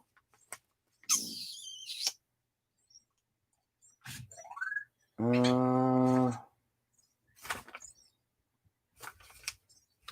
might as well install it because we did get the temperatures pretty high on there. So this is an upgrade as well. CNC aluminum motor heatsink fan, part number 11313. And that is for this particular vehicle right here. Hobao Hyper TT. Oh, God. Gone. Gone forever. So much for that RC mat. The magnet sucking the screws in. Nope. Gone forever. That's what this mat is supposed to be for.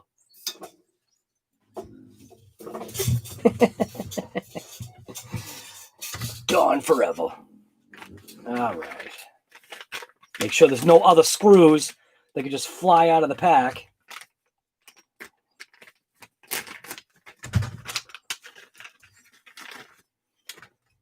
Ah, that's nice. That is pretty nice. Now, should be able to scratch it over the vehicle. I just don't know if I want to scratch it over the motor.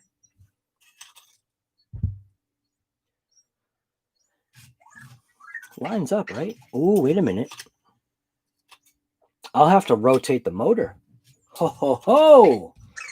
So to install this, I am going to have to rotate that motor out of the way a little bit because of the wires. See? Be able to flip this on, but in order for the...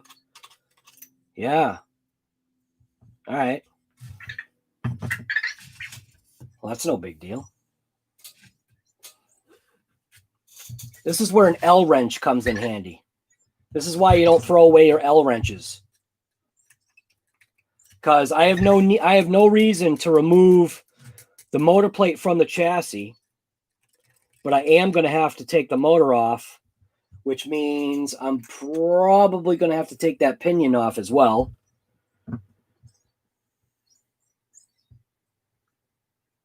Yeah. All right. Well, we're here for the long haul.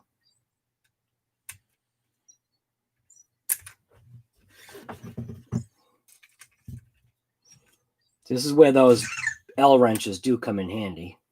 As long as you get the right size. Did I get the wrong size here? Yeah. Wrong size, guy. There we go.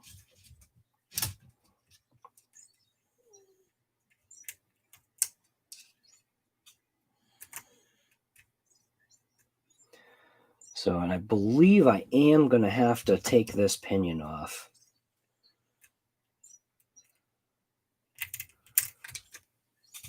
Yeah. I don't think that pinion clears. Yeah, it definitely doesn't. So I'm going to take the pinion off as well. They've got a little little slot right there on the side that you can stick your wrench in there or your Allen in there to go ahead and grab that pinion. Ooh. Little tight there. So now we can introduce some fire. Good enough. Should be all I needed. Oh yeah, look at that. Perfect.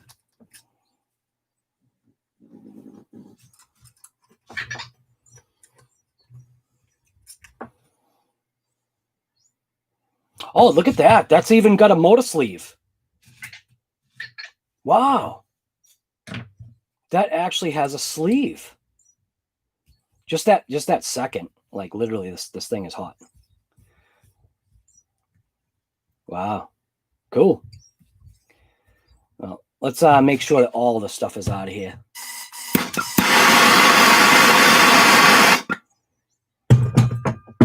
See, now it's a hardened gear.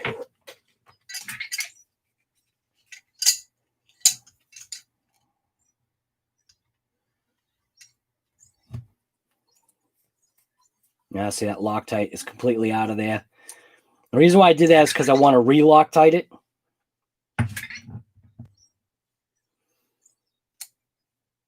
Hot stuff.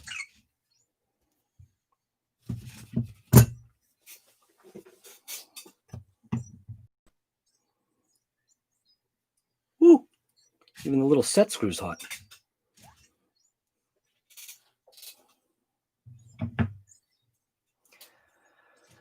See, this is when the ball driver comes into play, which is right here. I believe this is the one I need, I think. Is that the right one? No, of course it's not. Where is the ball driver that I got? Do have the right ball driver for this.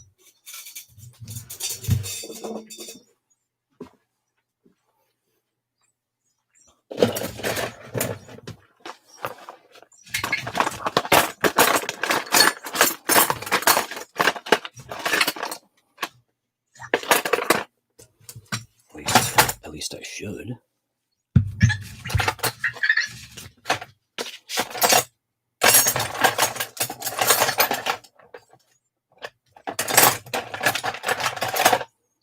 All right, maybe I don't.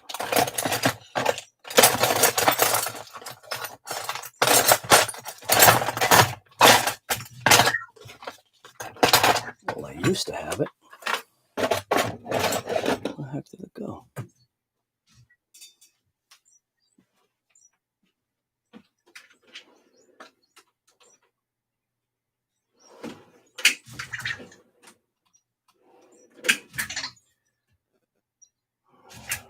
Well, maybe I will be taking that motor plate off. Son of a...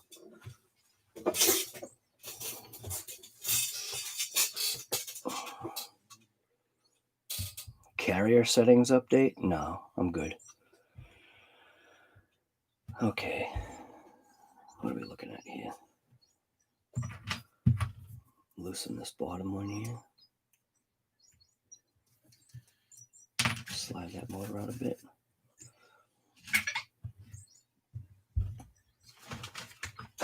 I did have a ball driver for it. Where the heck did it go?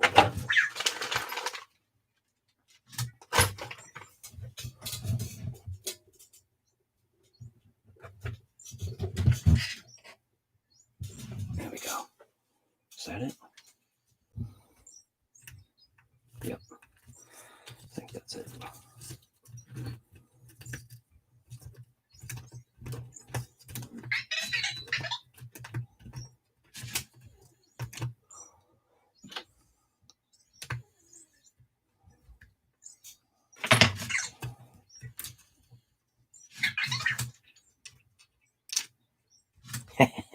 Get off of there.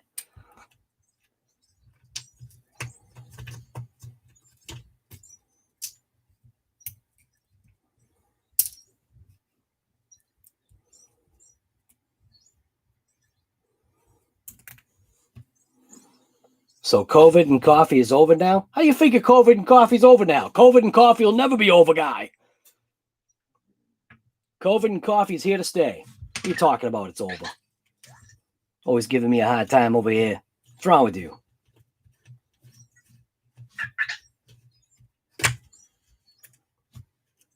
COVID and coffee is here to stay.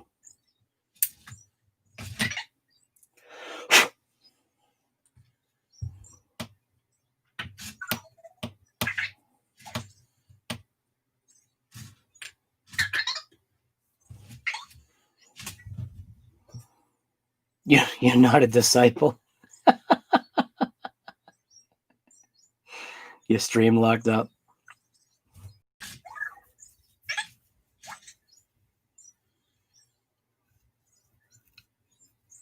Yeah, L wrench. That thing right there. It's just called an L wrench. Because it's in the shape of an L. Right.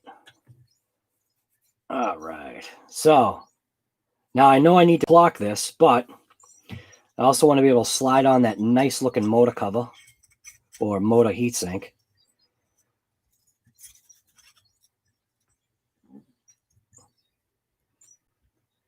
Yeah, it's going to be nice, huh? Sweet. The only thing is, do I want to install, throw that out of the way. Now I'm going to need access here. So how am I going to do this?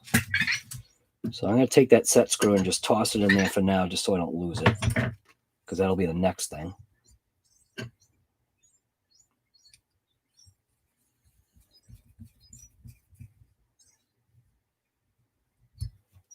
Get this out of here.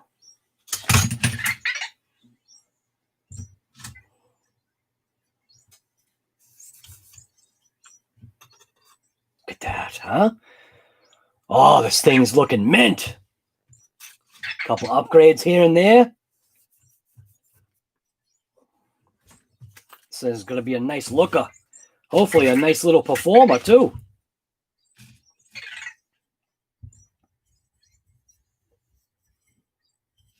Some nice stuff, man. Look at that. We'll leave those screws nice and loosened. Bring it down so you can see what's going on here. So obviously this motor heatsink fan thing has a nice little motor plate up here, which is pretty cool. And then it obviously gives you the machine screws. And if you look at the way this is slanted, this bevel, so you can see it's specifically designed for this vehicle because it's the bevel that's on this piece right here is designed for that chassis. But you can also use these in other applications too. It doesn't necessarily have to be for this vehicle. If you needed, you know, a motor heat sink that, you know, had the thing here, the motor fan attached to the top. So, and I am going to Loctite this in place, just not now, because right now I'm just doing fitment. So I'm just going to throw this in like so. What I wonder. Yeah, it's not designed that way. So it is designed to go this way.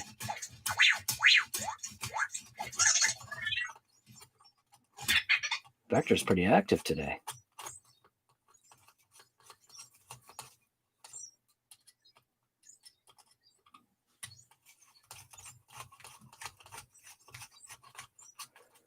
Just gonna put it in nice and loose.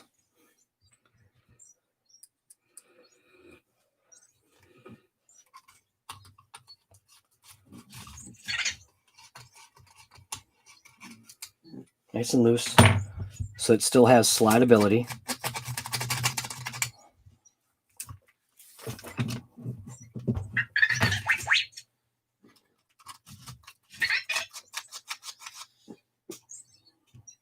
Now we could take the motor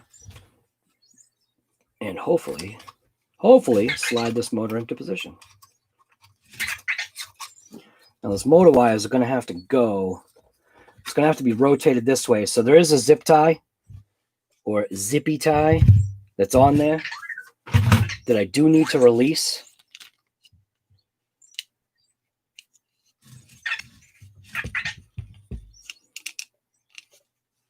Right there.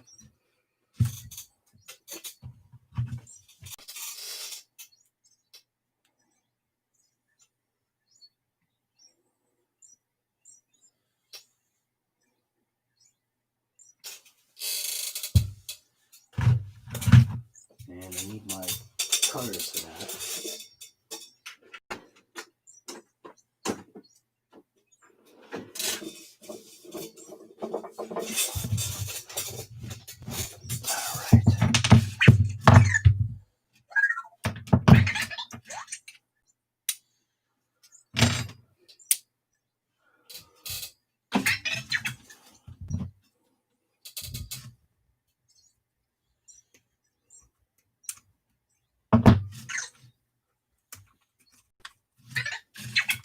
Now, if this is out of here, I wonder if I want to somehow kind of a weird way these wires are done. 1, 2, 3. All right, so I can just disconnect them.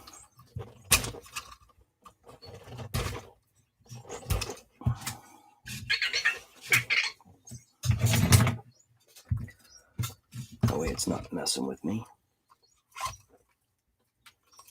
Rotate this into place like that. And that's there. So that's literally all it was. Just the slightest kind of little maneuver there. And these wires I'll be able to hook back up. Kind of funky how these things are like. It's almost like they're tinned like a massive amount. They really are. Look at that. The tinning goes right up like huge part of the wire. We'll give them a nice curve like that. And it'll curve it back into the ESC maybe. Or maybe we'll have to do something else here. No, it looks like it'll be all right. Now the fun part is going to be, let's see, rotate that. So that's that hole. All right, so I see the screws, I think. Now the only conflict that I'm seeing is the pinion. So this heatsink is possibly limiting the size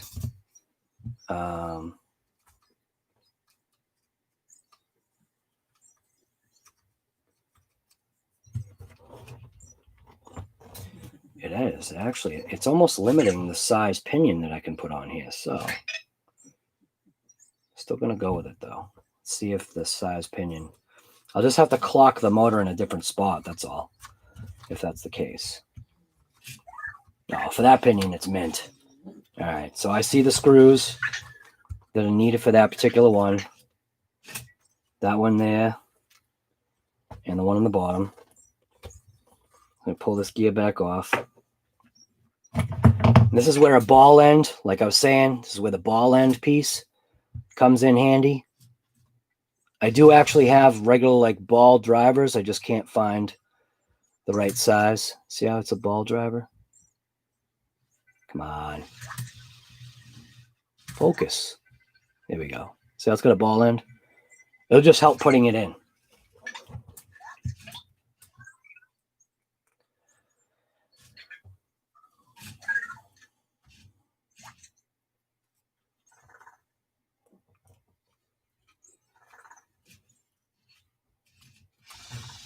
Oops. Or it won't.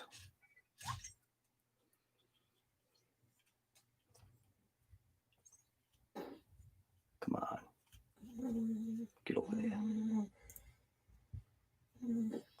Boy, it probably would be a lot easier if I took that motor out. Tight spaces here. Very tight spaces.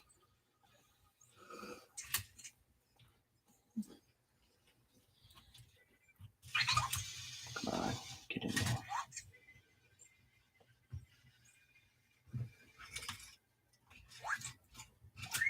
There we go. That one.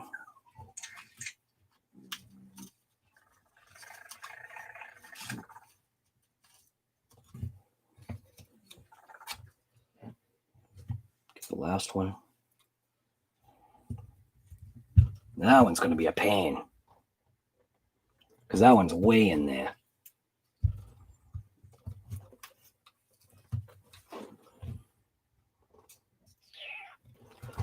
How can I get to that one?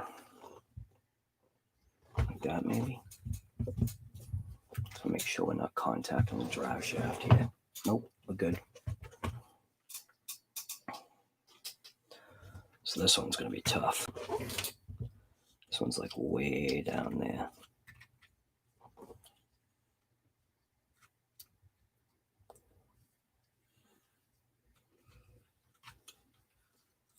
Yeah.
Get in there. Oh, this is tight locations here. Yeah. All right.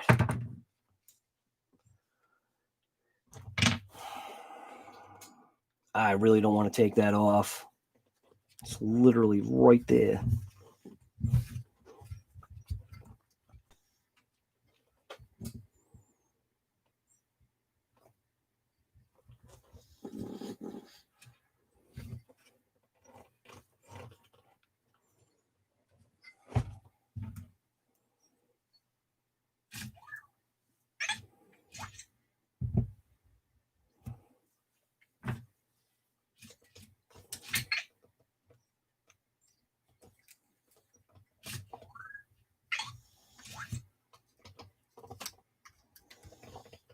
Come on, get in there.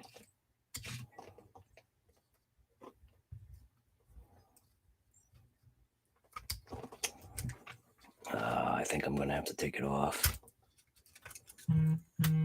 It's going to give me too much of a hard time here. All right, well, whatever. Son of a gun. Location's just way too tight.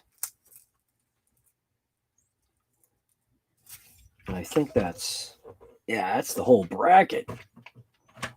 All right, well, I'll just take it off.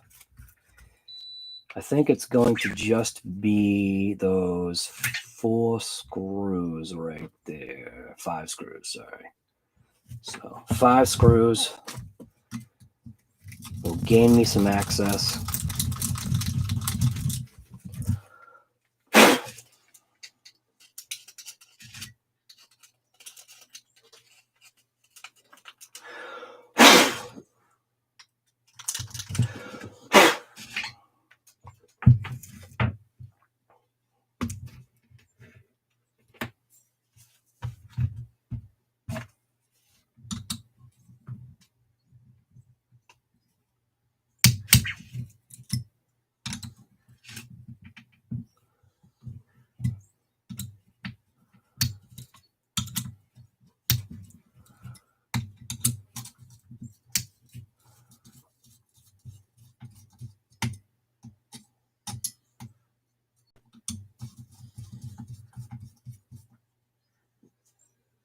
No, because then I'm going to have to take the other bracket off too. Come on.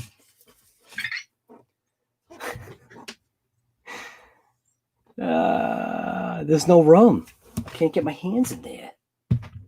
Where's my ball driver, man? If I had my regular handled ball driver, I'd be mint. Instead, I got to deal with this nuts. All right. We'll try it again. Can I get it there? Right? It's like literally right there.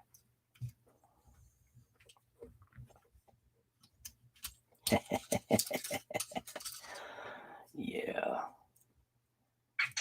Come on. Just go to your home.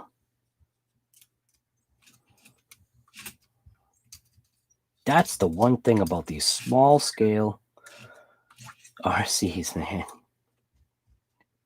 The room. There's no room here for normal hands.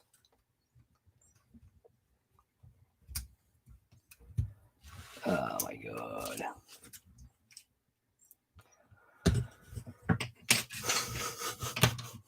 All right.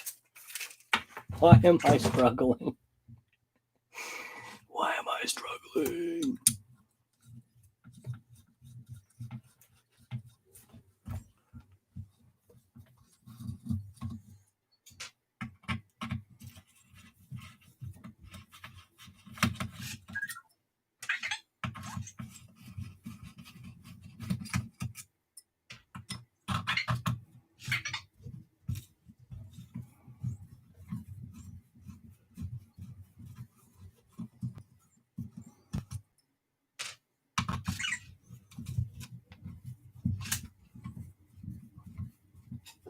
And if I remember right, I believe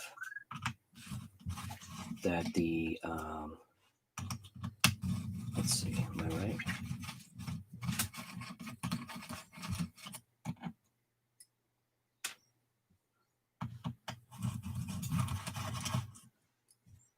Let's see. Yeah, the whole thing comes off. Okay. Well, I guess that just makes it easier. Now I can actually get it in.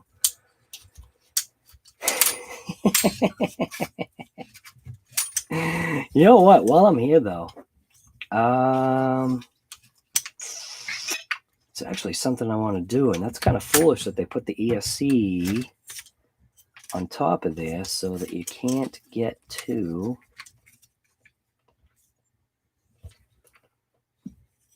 You'd have to pry off the ESC in order to get to this plate.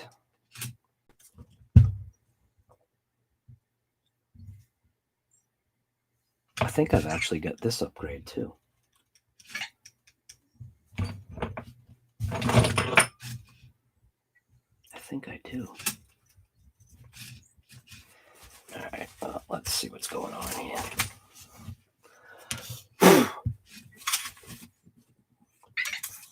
Little dog bone to there, little dog bone to there. These the same thing. No, short one in the back, long one in the front. Well, now I guess maybe I can just set my motor mesh.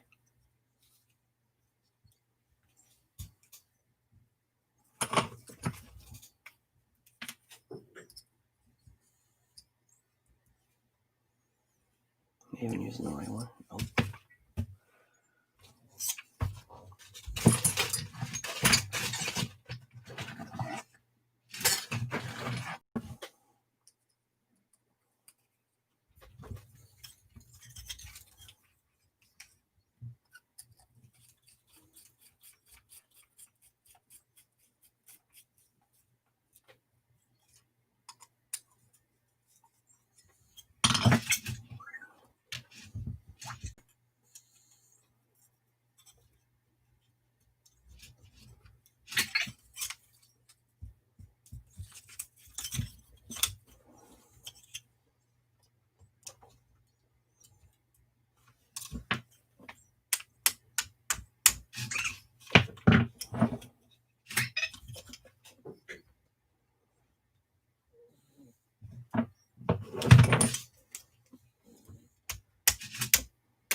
sloppy.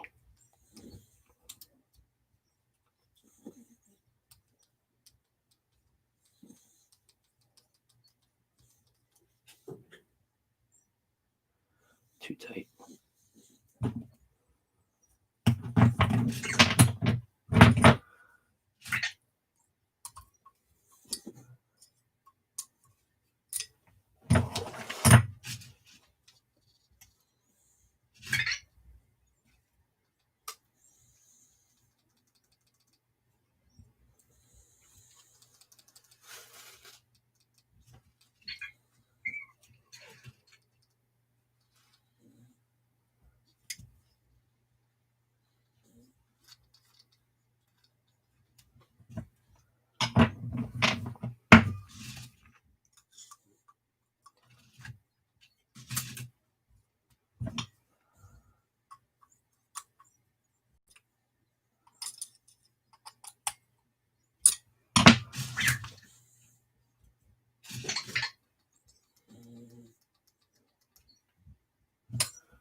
Perfect.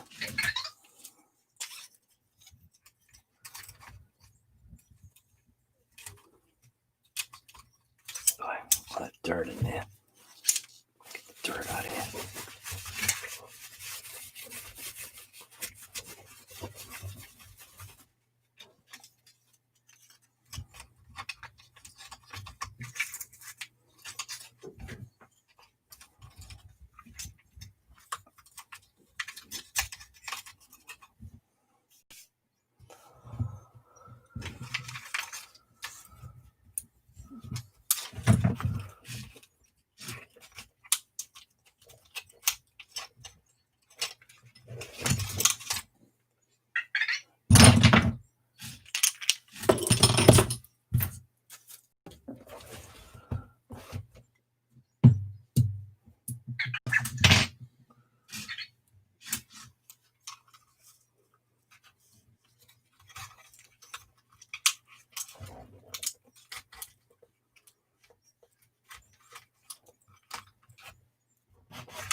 STL, what's going on, guy?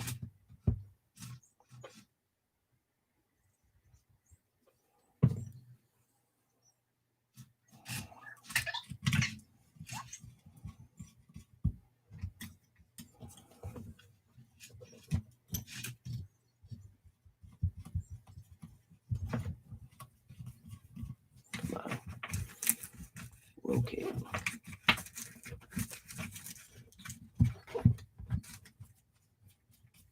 Come on, get in there.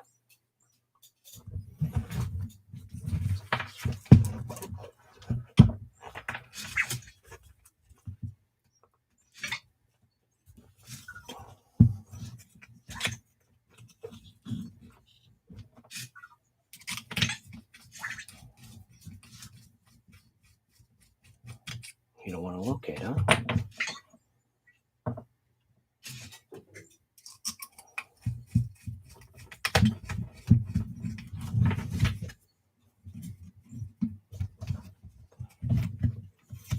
Oh, no wonder why. Motor fan rotated.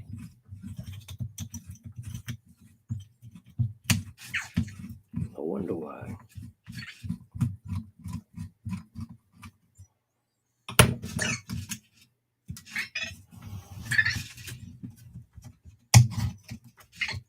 That's more like it.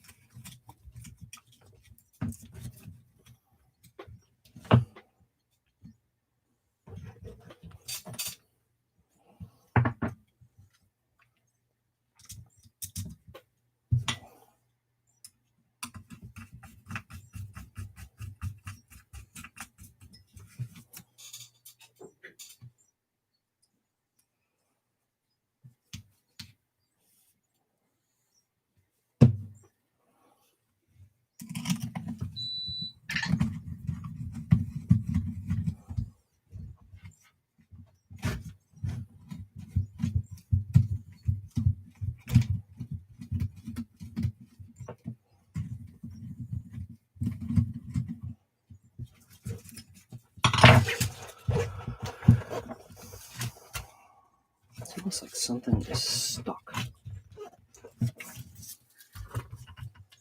What is stuck? Something is acting like it's in the way.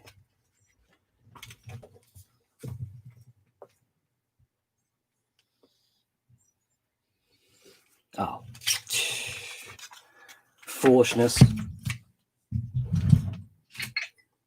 All right.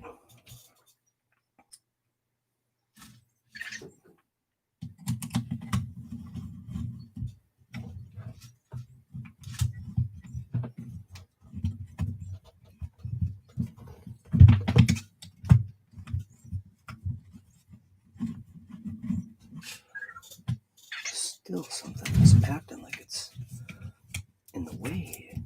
There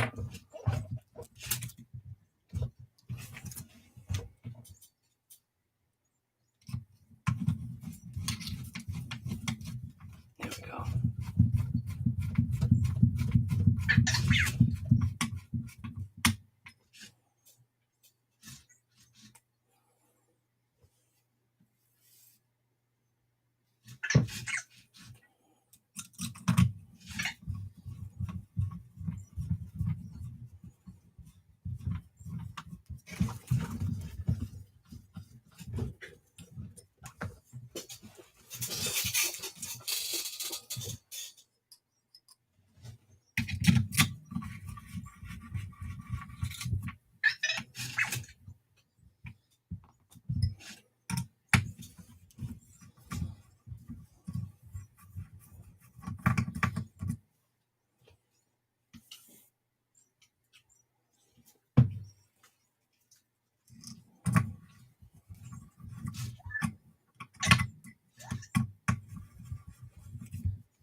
What car is this? This is a Hobao Hyper TT.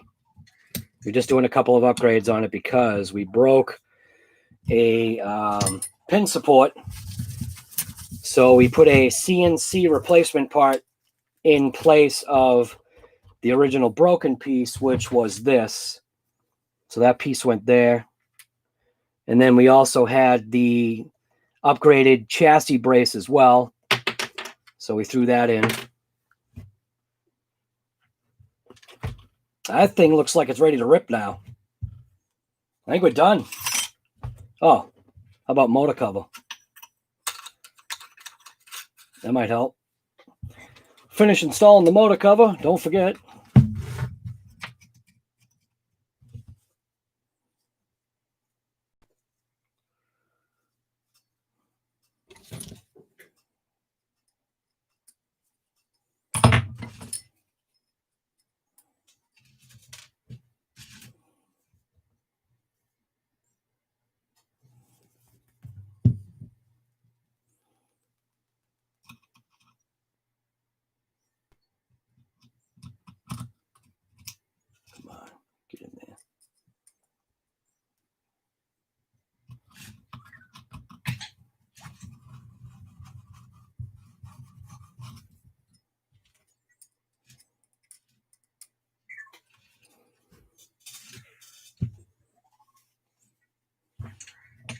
No, definitely not a Redcat. That's for sure. Much better quality.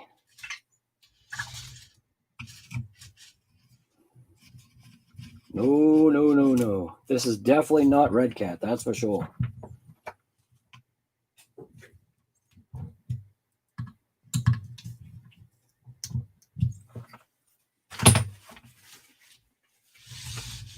All right. I think we're good. Wipe up the excess. Done. Now it's ready to rip again. With these tires and wheels on this thing, completely 100% changed the way this Hobao Hyper TT acts. These are the original style tires and wheels that were on this thing. Putting these monster, just unbelievable tires on here 100% changed this thing's attitude. This thing definitely needed an attitude adjustment with these tires and wheels. These are probably fine for not my terrain. So that's why I don't waste my time with those. I did try them. They didn't work. These tires and wheels right here are absolutely mint. We went in the backyard track and really thrashed this thing pretty hard. Now, the only other modification we have to do, obviously, is the body. Because we have a body conflict in the front, because, oh, how about if I install the chassis brace? I didn't even install the brace.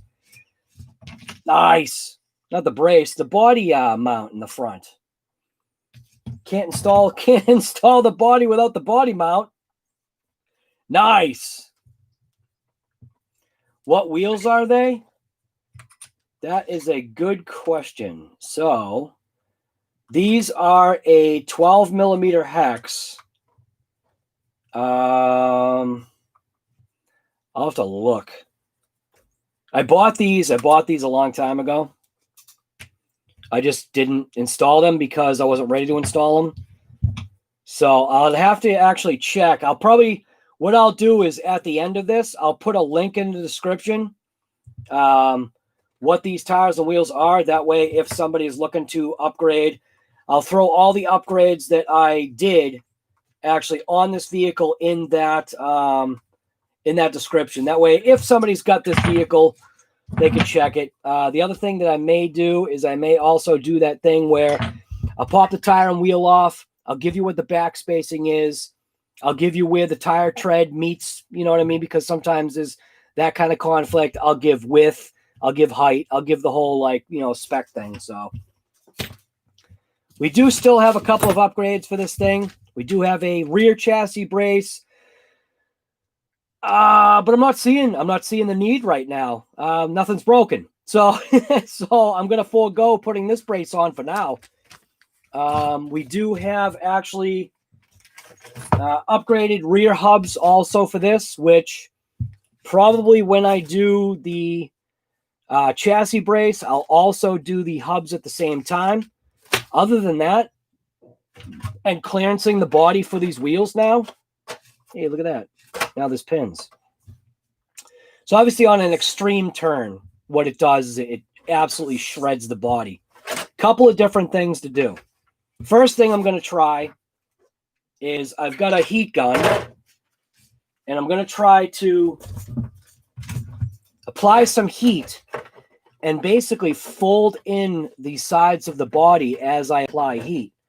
And what that should do is give kind of a permanent kind of like inset to the body here.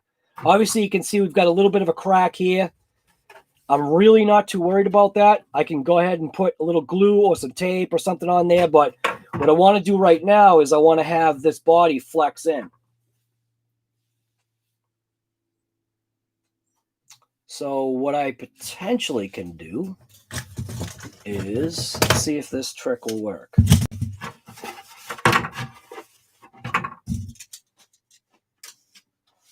So I should be able to take some tape. And as long as I'm not applying the tape, applying the heat on the tape, it should be all right.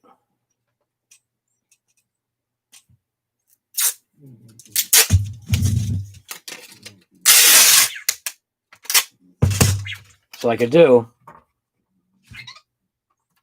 is put the tape on the body and basically pull the body in like that. And now once I apply heat, it should help mold the body. Because what I'll do is I'll apply the heat in this section right here and this section right here, and it should cause the body to want to tuck in. Would it be better to buy a Creighton 6S and put EXB parts in it when it breaks? Yeah, why not?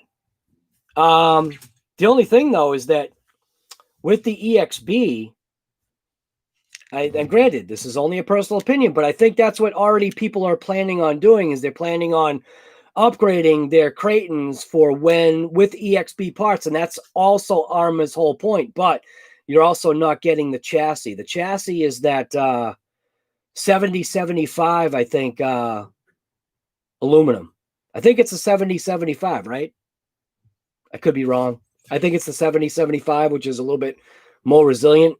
So, but that's what I think people are planning on doing, is as things break, go ahead and just upgrade. So upgrade to the EXB stuff. That's also ARRMA's intent too, because ARRMA's smart. ARRMA's good like that. They're gonna tell you and show you how to spend your money. The Redcat Kaiju is the RC stand. Yes. Right.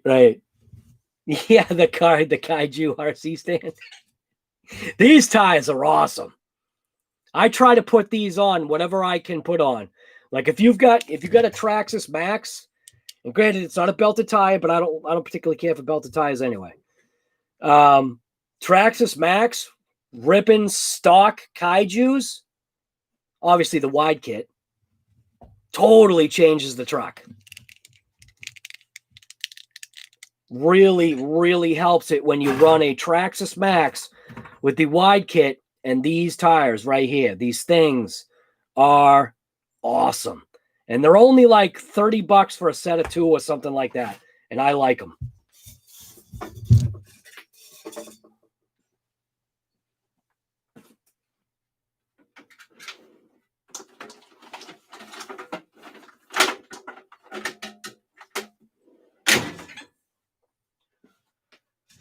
This is my favorite heat gun right here.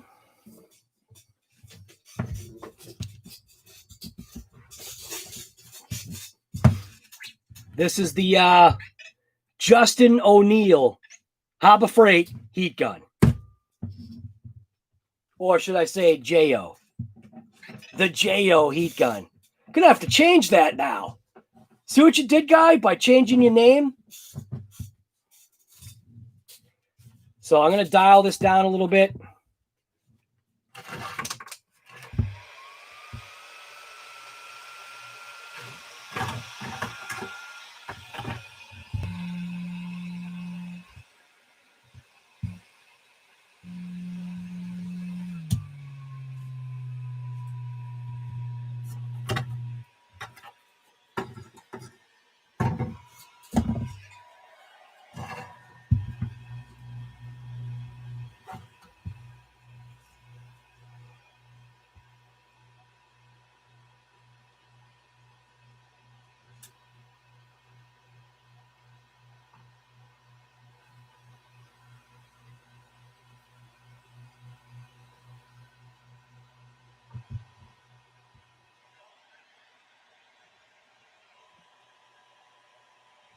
Woo!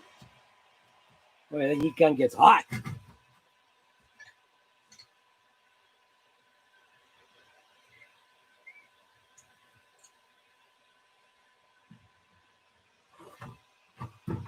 the same thing on this side.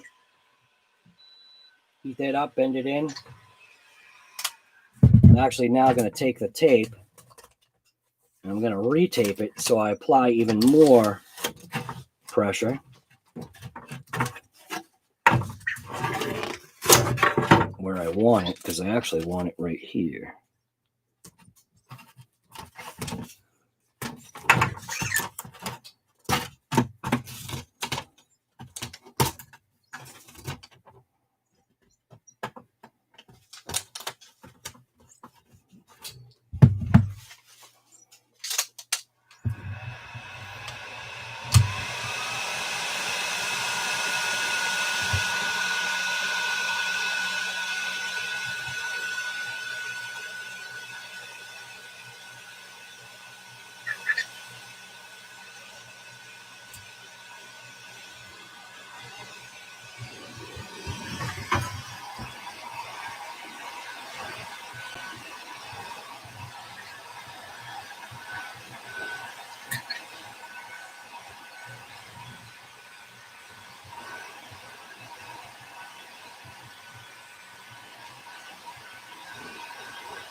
Key is to always keep this moving.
Now I'm going to let it cool down kind of on its own. And as it cools, hopefully what will happen is it will have retained the memory that we just created. Like it's forcing the plastic to retain a new memory. Because that's what we would have when we're having body conflict. That's why we had a crack right here. So the only issue that we may end up having is just because this area right here did not conform as well as this section of the body. So there is the thought that there still may be some type of contact here, but I'm folding these in to hopefully get rid of that. I still may need to apply a little bit more heat to that, but it's almost cooled down.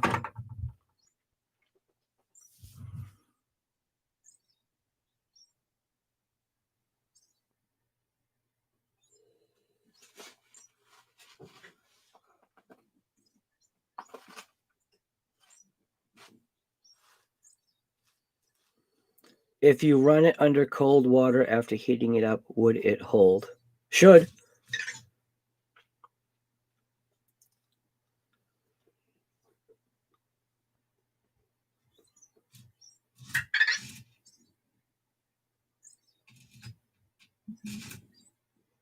You just want to make sure that you don't shock it.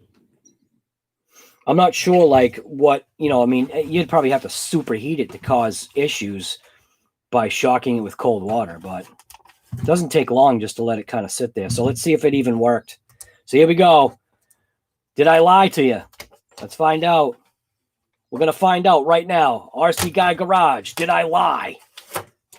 Hey, look at that. It did kind of retain a little bit. Not enough, though. So I'm a liar. Well, I need to apply a little bit more heat to it then, if that's the case. So let's apply a little bit more heat to it. Crank it up. Now we're going to melt it.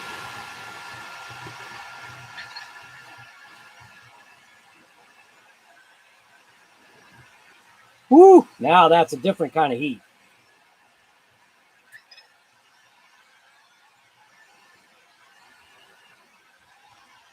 Oh, yeah. A little different now.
Now let's see if that worked.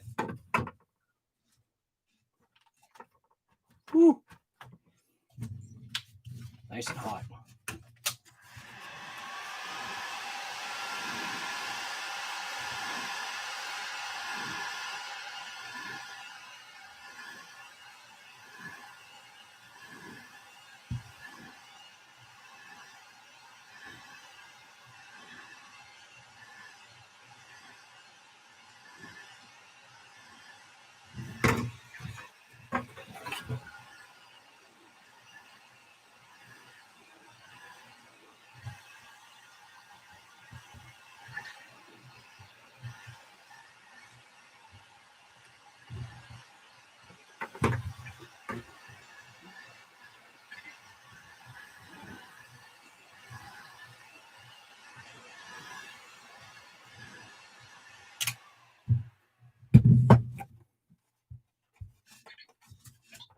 Oh, it's got some warmth to it now.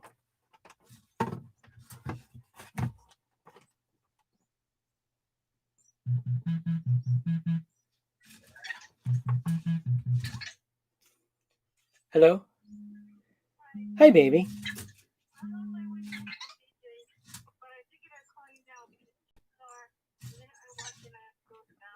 Okay.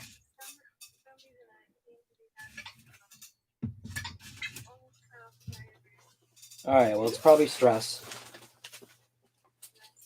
All right. So when do you think you'll be home? 10 minutes? 5 minutes? 10? Okay. Right.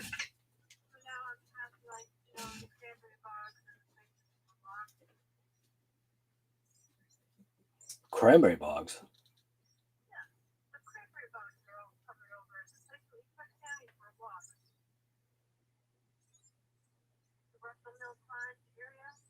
Oh, yes. Okay. All right. Yeah, you're a good distance away then. All right. Well, I will be ready. I'll be ready when you get home. All right. I love you, honey. All right. Bye.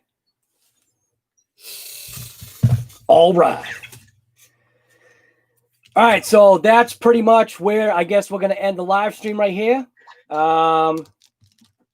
So should I do the reveal to see if this body actually took? Huh? Or do I make it another video? How about if I peel it off? How about if I peel it off on off camera? Make sure it actually held. Hey, look at that. All right. I knew it was going to work. It's just I needed to apply just a little bit more heat.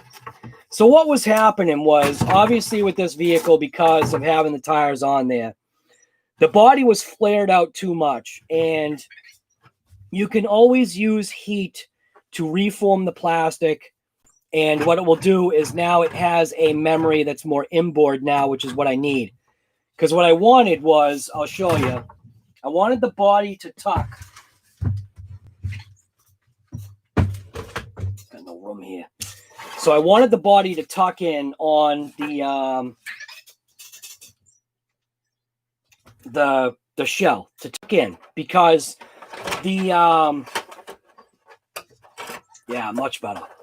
Because the wheels were eating the body. They were killing it. So at least now you can see this side actually might need just a touch more. You know what? Actually, it's the servo that's killing that. So on the driver's side, perfect. Now there's not going to be any conflict on this driver's side here. I will check the passenger side here. It looks like the passenger side is actually might be okay. It looks like I might have to, because of that crack, the body didn't form as well as the driver's side. So I may have to just apply a little bit extra heat. Also, I didn't notice that the servo horn kind of is in the way, but that's not that big of a deal because now I know that I'll just apply a little bit more pressure. I probably should have done this beforehand. That, you know, I mean, as soon as I heard the wheels contact, I literally should have stopped, but it is what it is. This side right here absolutely worked perfect. Tucked in the, it's not even on camera. This side over here worked absolutely perfect. It really tucked in the body, especially right in this location.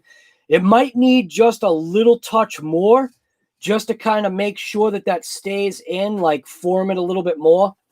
This side, like I said, didn't work as well because you can see the crack.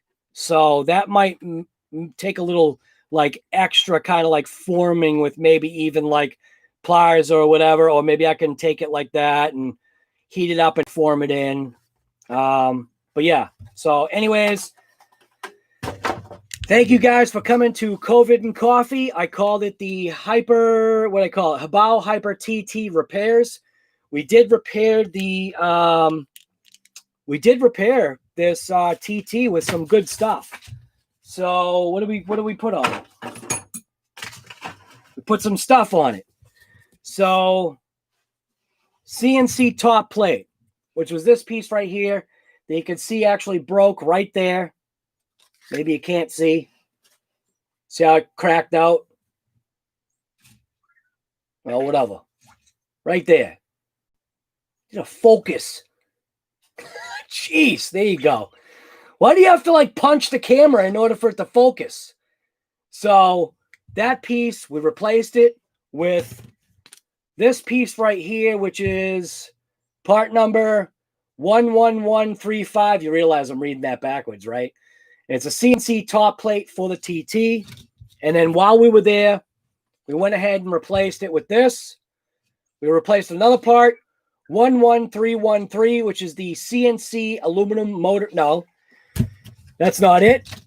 Where's the chassis brace? This piece right here, the chassis brace, front CNC chassis brace, which was 11131. And then this piece, which was the CNC aluminum motor heatsink, which is 11313. It is what it is. This is the way my channel is. We're not all put together here, but guess what? We can put things together. So anyways, hopefully you enjoyed this COVID and coffee from RC Guy Garage. And one of the things I always say is just get out there and rip it. It's because point blank, that is what you should do. Get out there, enjoy life. We're going to be ripping this. Let's get this body on here. We are now going to be ripping this little beast here. I should call this? What's it that Johnny Depp guy? Johnny Depp. He was in a movie where I think he called it Beastie. He called one of the characters Beastie. So this is little Beastie right here. This is the Hobao Hyper TT. Yeah, I see you right there. Stop it! Get out of here! No, you're not jumping up on me. Stop! All right. Yeah, you got my attention. All right, stop flipping out. She's freaking out right now. It's my Mastiff. You're fine. When she wants attention, man, she lets you know. All right. Stop scratching me. You're fine. All right. Yeah. Stop it. Stop. So literally, she's not stopping. I'm gonna hold her paw. So yeah, we're gonna call this little beastie, and she's pawing at me still. Stop. You're fine. Let you out. Couple seconds, okay? What? You need to go out right now. All right, fine. You want to go out in the rain? Go for it. Yeah, and that was Haley.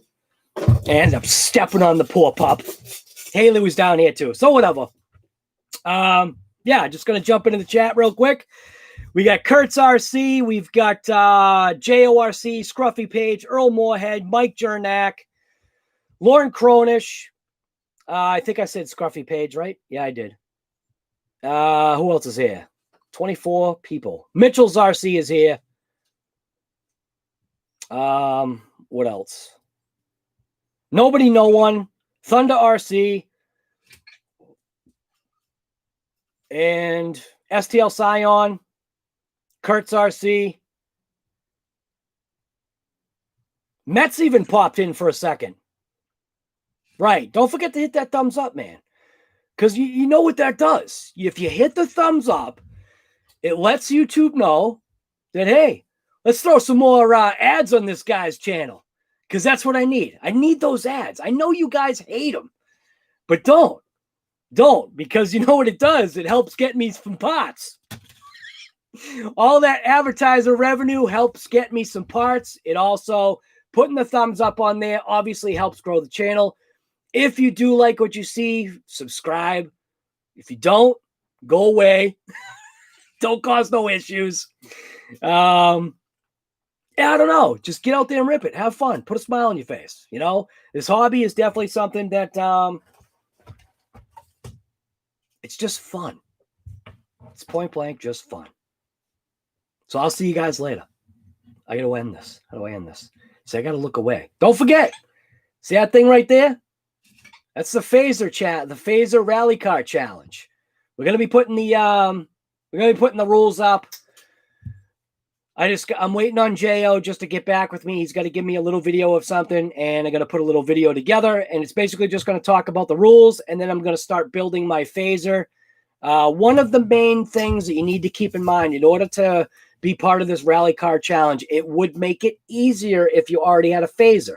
The only reason why is because this channel, I plan on transforming that into a bunch of other like challenges.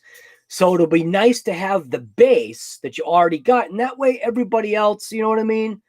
But it doesn't have to be the phaser. If you've got that chassis, that's that what was it, Jo? 165 to 175? Or what were the millimeters? You probably know it off the top of your head. Even getting it right now, RC Guy, Garage, my name, Scruffy Page. Meaning what? Did I mess up your name? I didn't mess up your name. I said Scruffy Page, right? 255, 265 wheelbase. There you go. I knew he would know. He's like, he knows it. He knows this stuff. So anyways, the biggest thing is making sure that you actually use, it's really the one other thing that is very important, and you'll understand why when we make the announcement. So this rally car challenge, what you don't know is a 2-part challenge. That's the bonus. That's the stuff you don't know. So that's why I'm trying to say, stay with that vehicle right there. But you have to have and use a rally style tire. Has to be like a rally tire. And there's 2 parts to this challenge. You just don't know what the second part is. Jo does, but he ain't going to tell anybody because there's no announcement yet. So anyways, if you want to be part of that challenge, you already know what to do. And yeah, I got to get out of here. My wife is probably already here right now. All right, I'm out of here, guys. End the stream. Yeah, I want to end the stream. Thank you guys for coming, and just get out there and point blank rip it. Yeah, just do it.